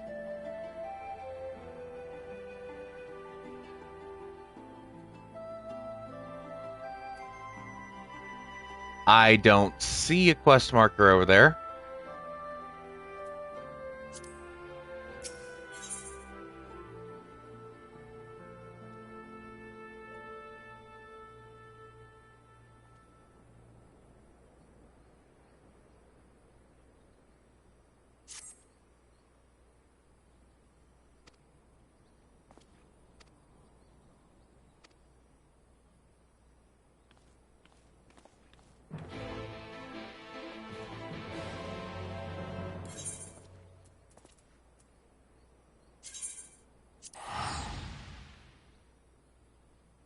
me teleport over there real fast.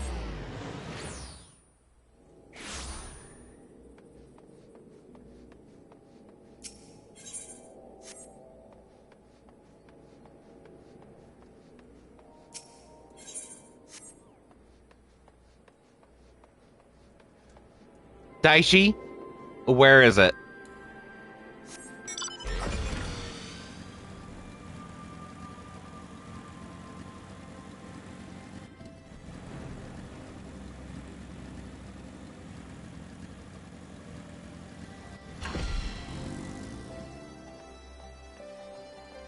The first quest of 5.2 have to be done? Okay.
Now that we are all here, what news from the source?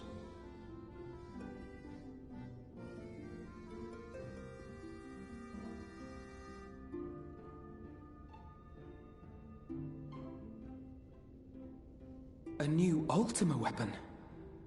We must count ourselves lucky that Gaius has pledged his assistance. While this is indeed a worrying development, I think the state of the Empire as a whole greater grounds for concern. With the Emperor slain and Xenos returned, it is impossible to predict how matters will unfold in Garlemald. The Ultima weapon may be but the first of many unpleasant surprises. The situation beareth closer observation, of that there is no doubt, and doth compound our need to return unto the source.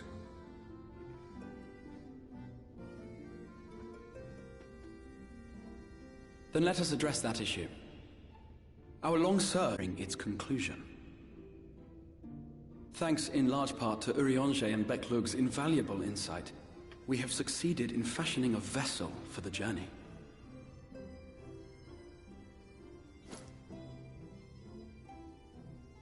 We set out to create a crystalline container retaining the more useful properties of white aurosite, but without its regrettable limitations.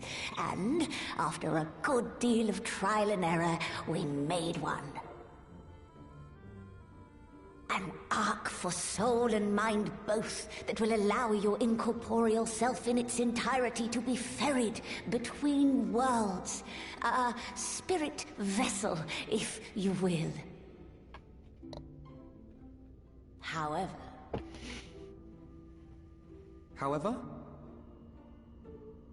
Though the vessel is possessed of the requisite qualities to hold mind and memory, it wanteth yet for a means to receive of them.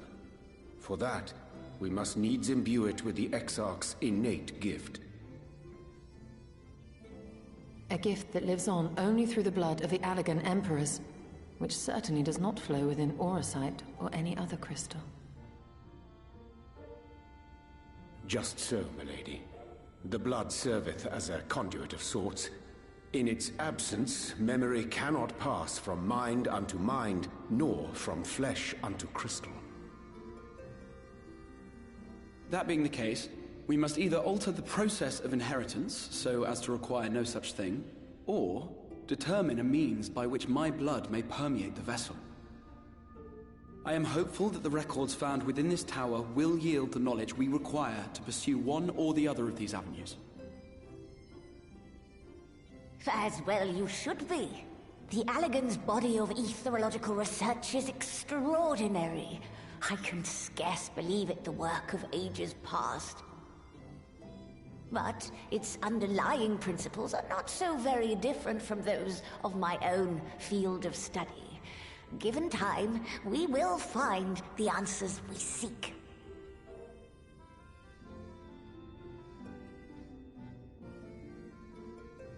I know that you can ill afford to wait, and it pains me that I must ask you to do so. I can only reaffirm my promise to you that a solution will be found. Whatever it takes, I will see you safely home.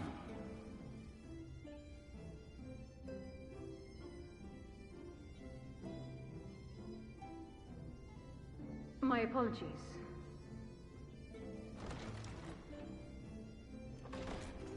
I do hope you haven't come to tell us that mortal peril fast approaches. No. I had hoped to speak with the Warrior of Darkness. But there is no need to cut short your meeting on my account. I will be waiting outside.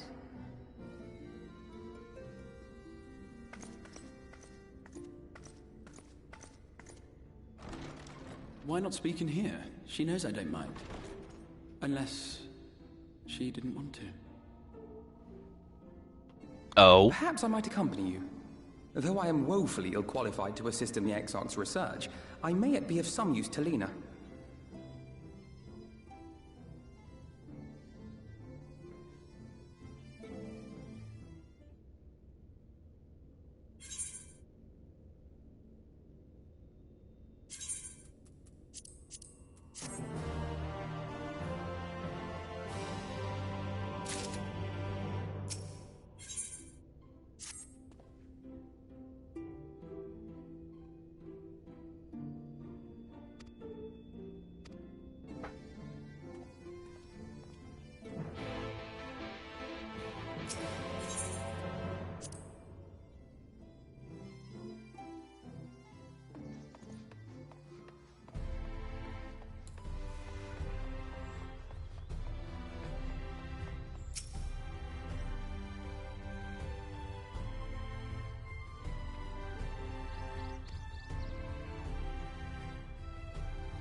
I will be leveling those in my free time.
Did you slay this Eater?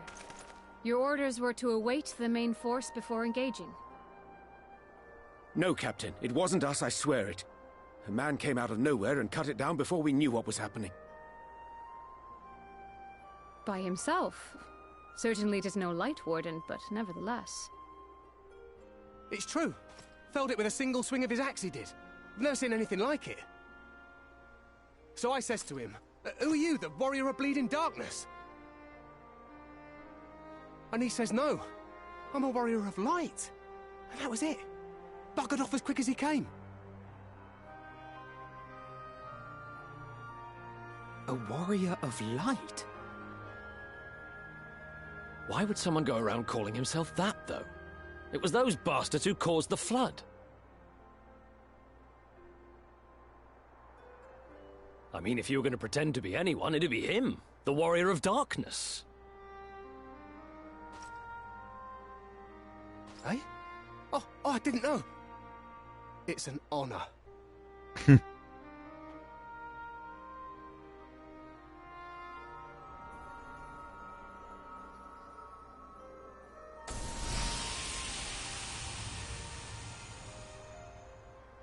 Since the Eater is no longer a threat, our work here is done. Return to your posts.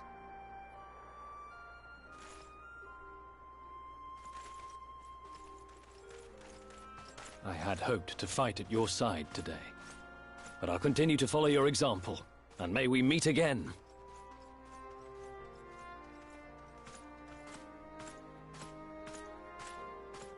I apologize for the wasted journey. It seems I overestimated the threat. As for this Warrior of Light, I do not know who would be brazen enough to take that mantle for his own.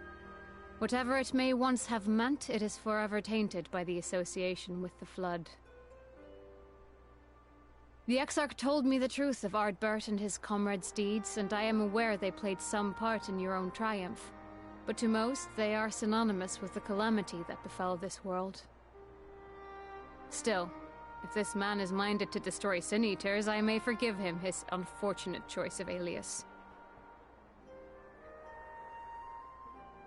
But that is neither here nor there. I thank you for accompanying me. With that concluded, shall we return to the Crystarium? There is a proposal I should like to make.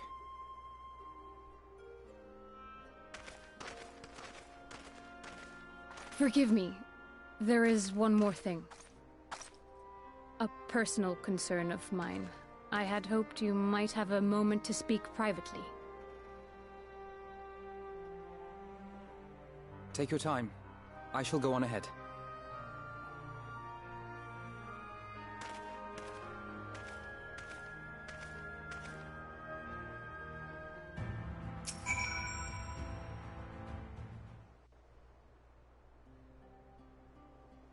I will not mince words.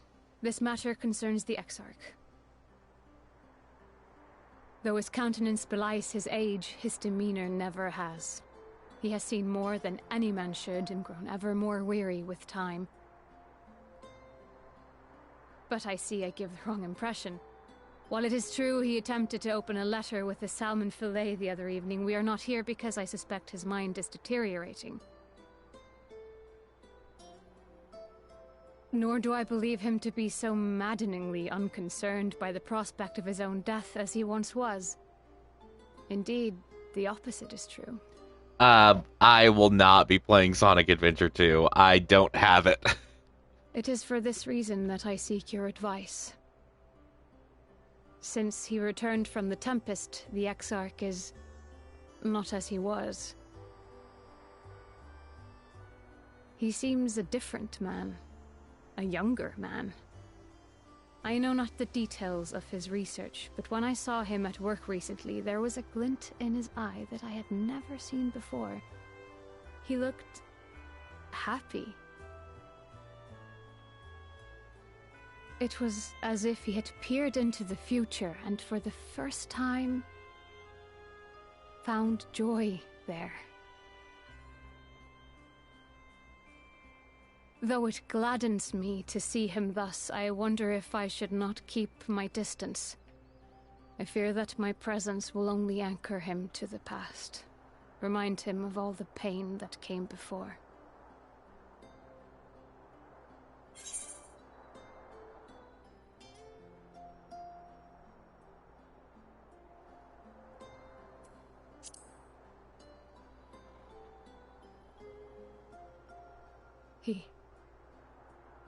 Are you sure? Then perhaps we might remain as we were. As we have always been. What a relief. In that case, I will have to speak with him about the amount of time he is spending at work. This research is important, I know, but if he refuses to consider his own health, I will have to consider it for him.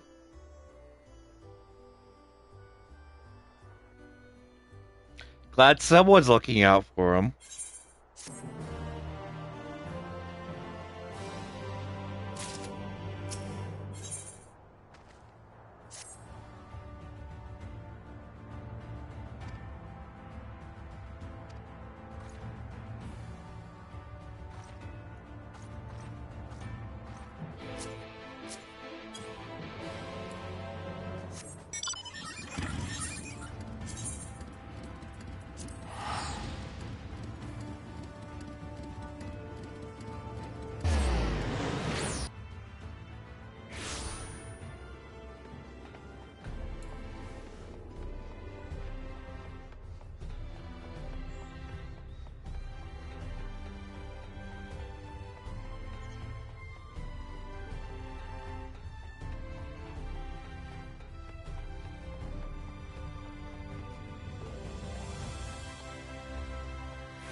Okay. I am going to say this. It is getting close to time for me to stop, so I'm going to go ahead and mute the music real fast.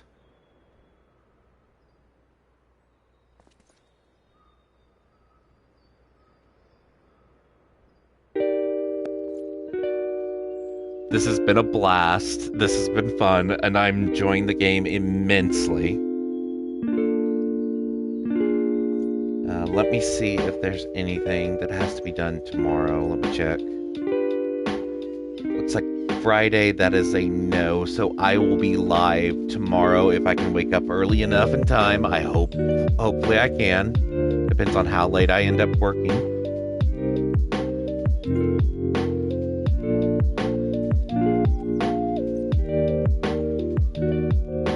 But thank you all for coming out. I appreciate it.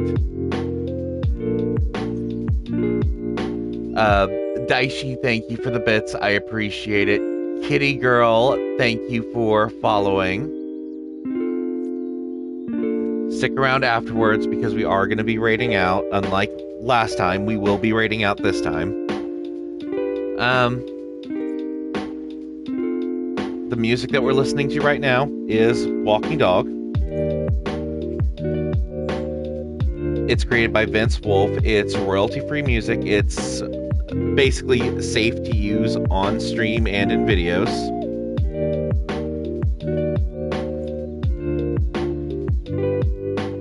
And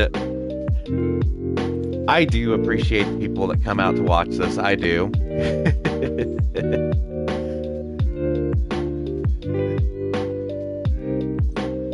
So, thank you so much. I appreciate you all. And I will catch you next time. Until then, later.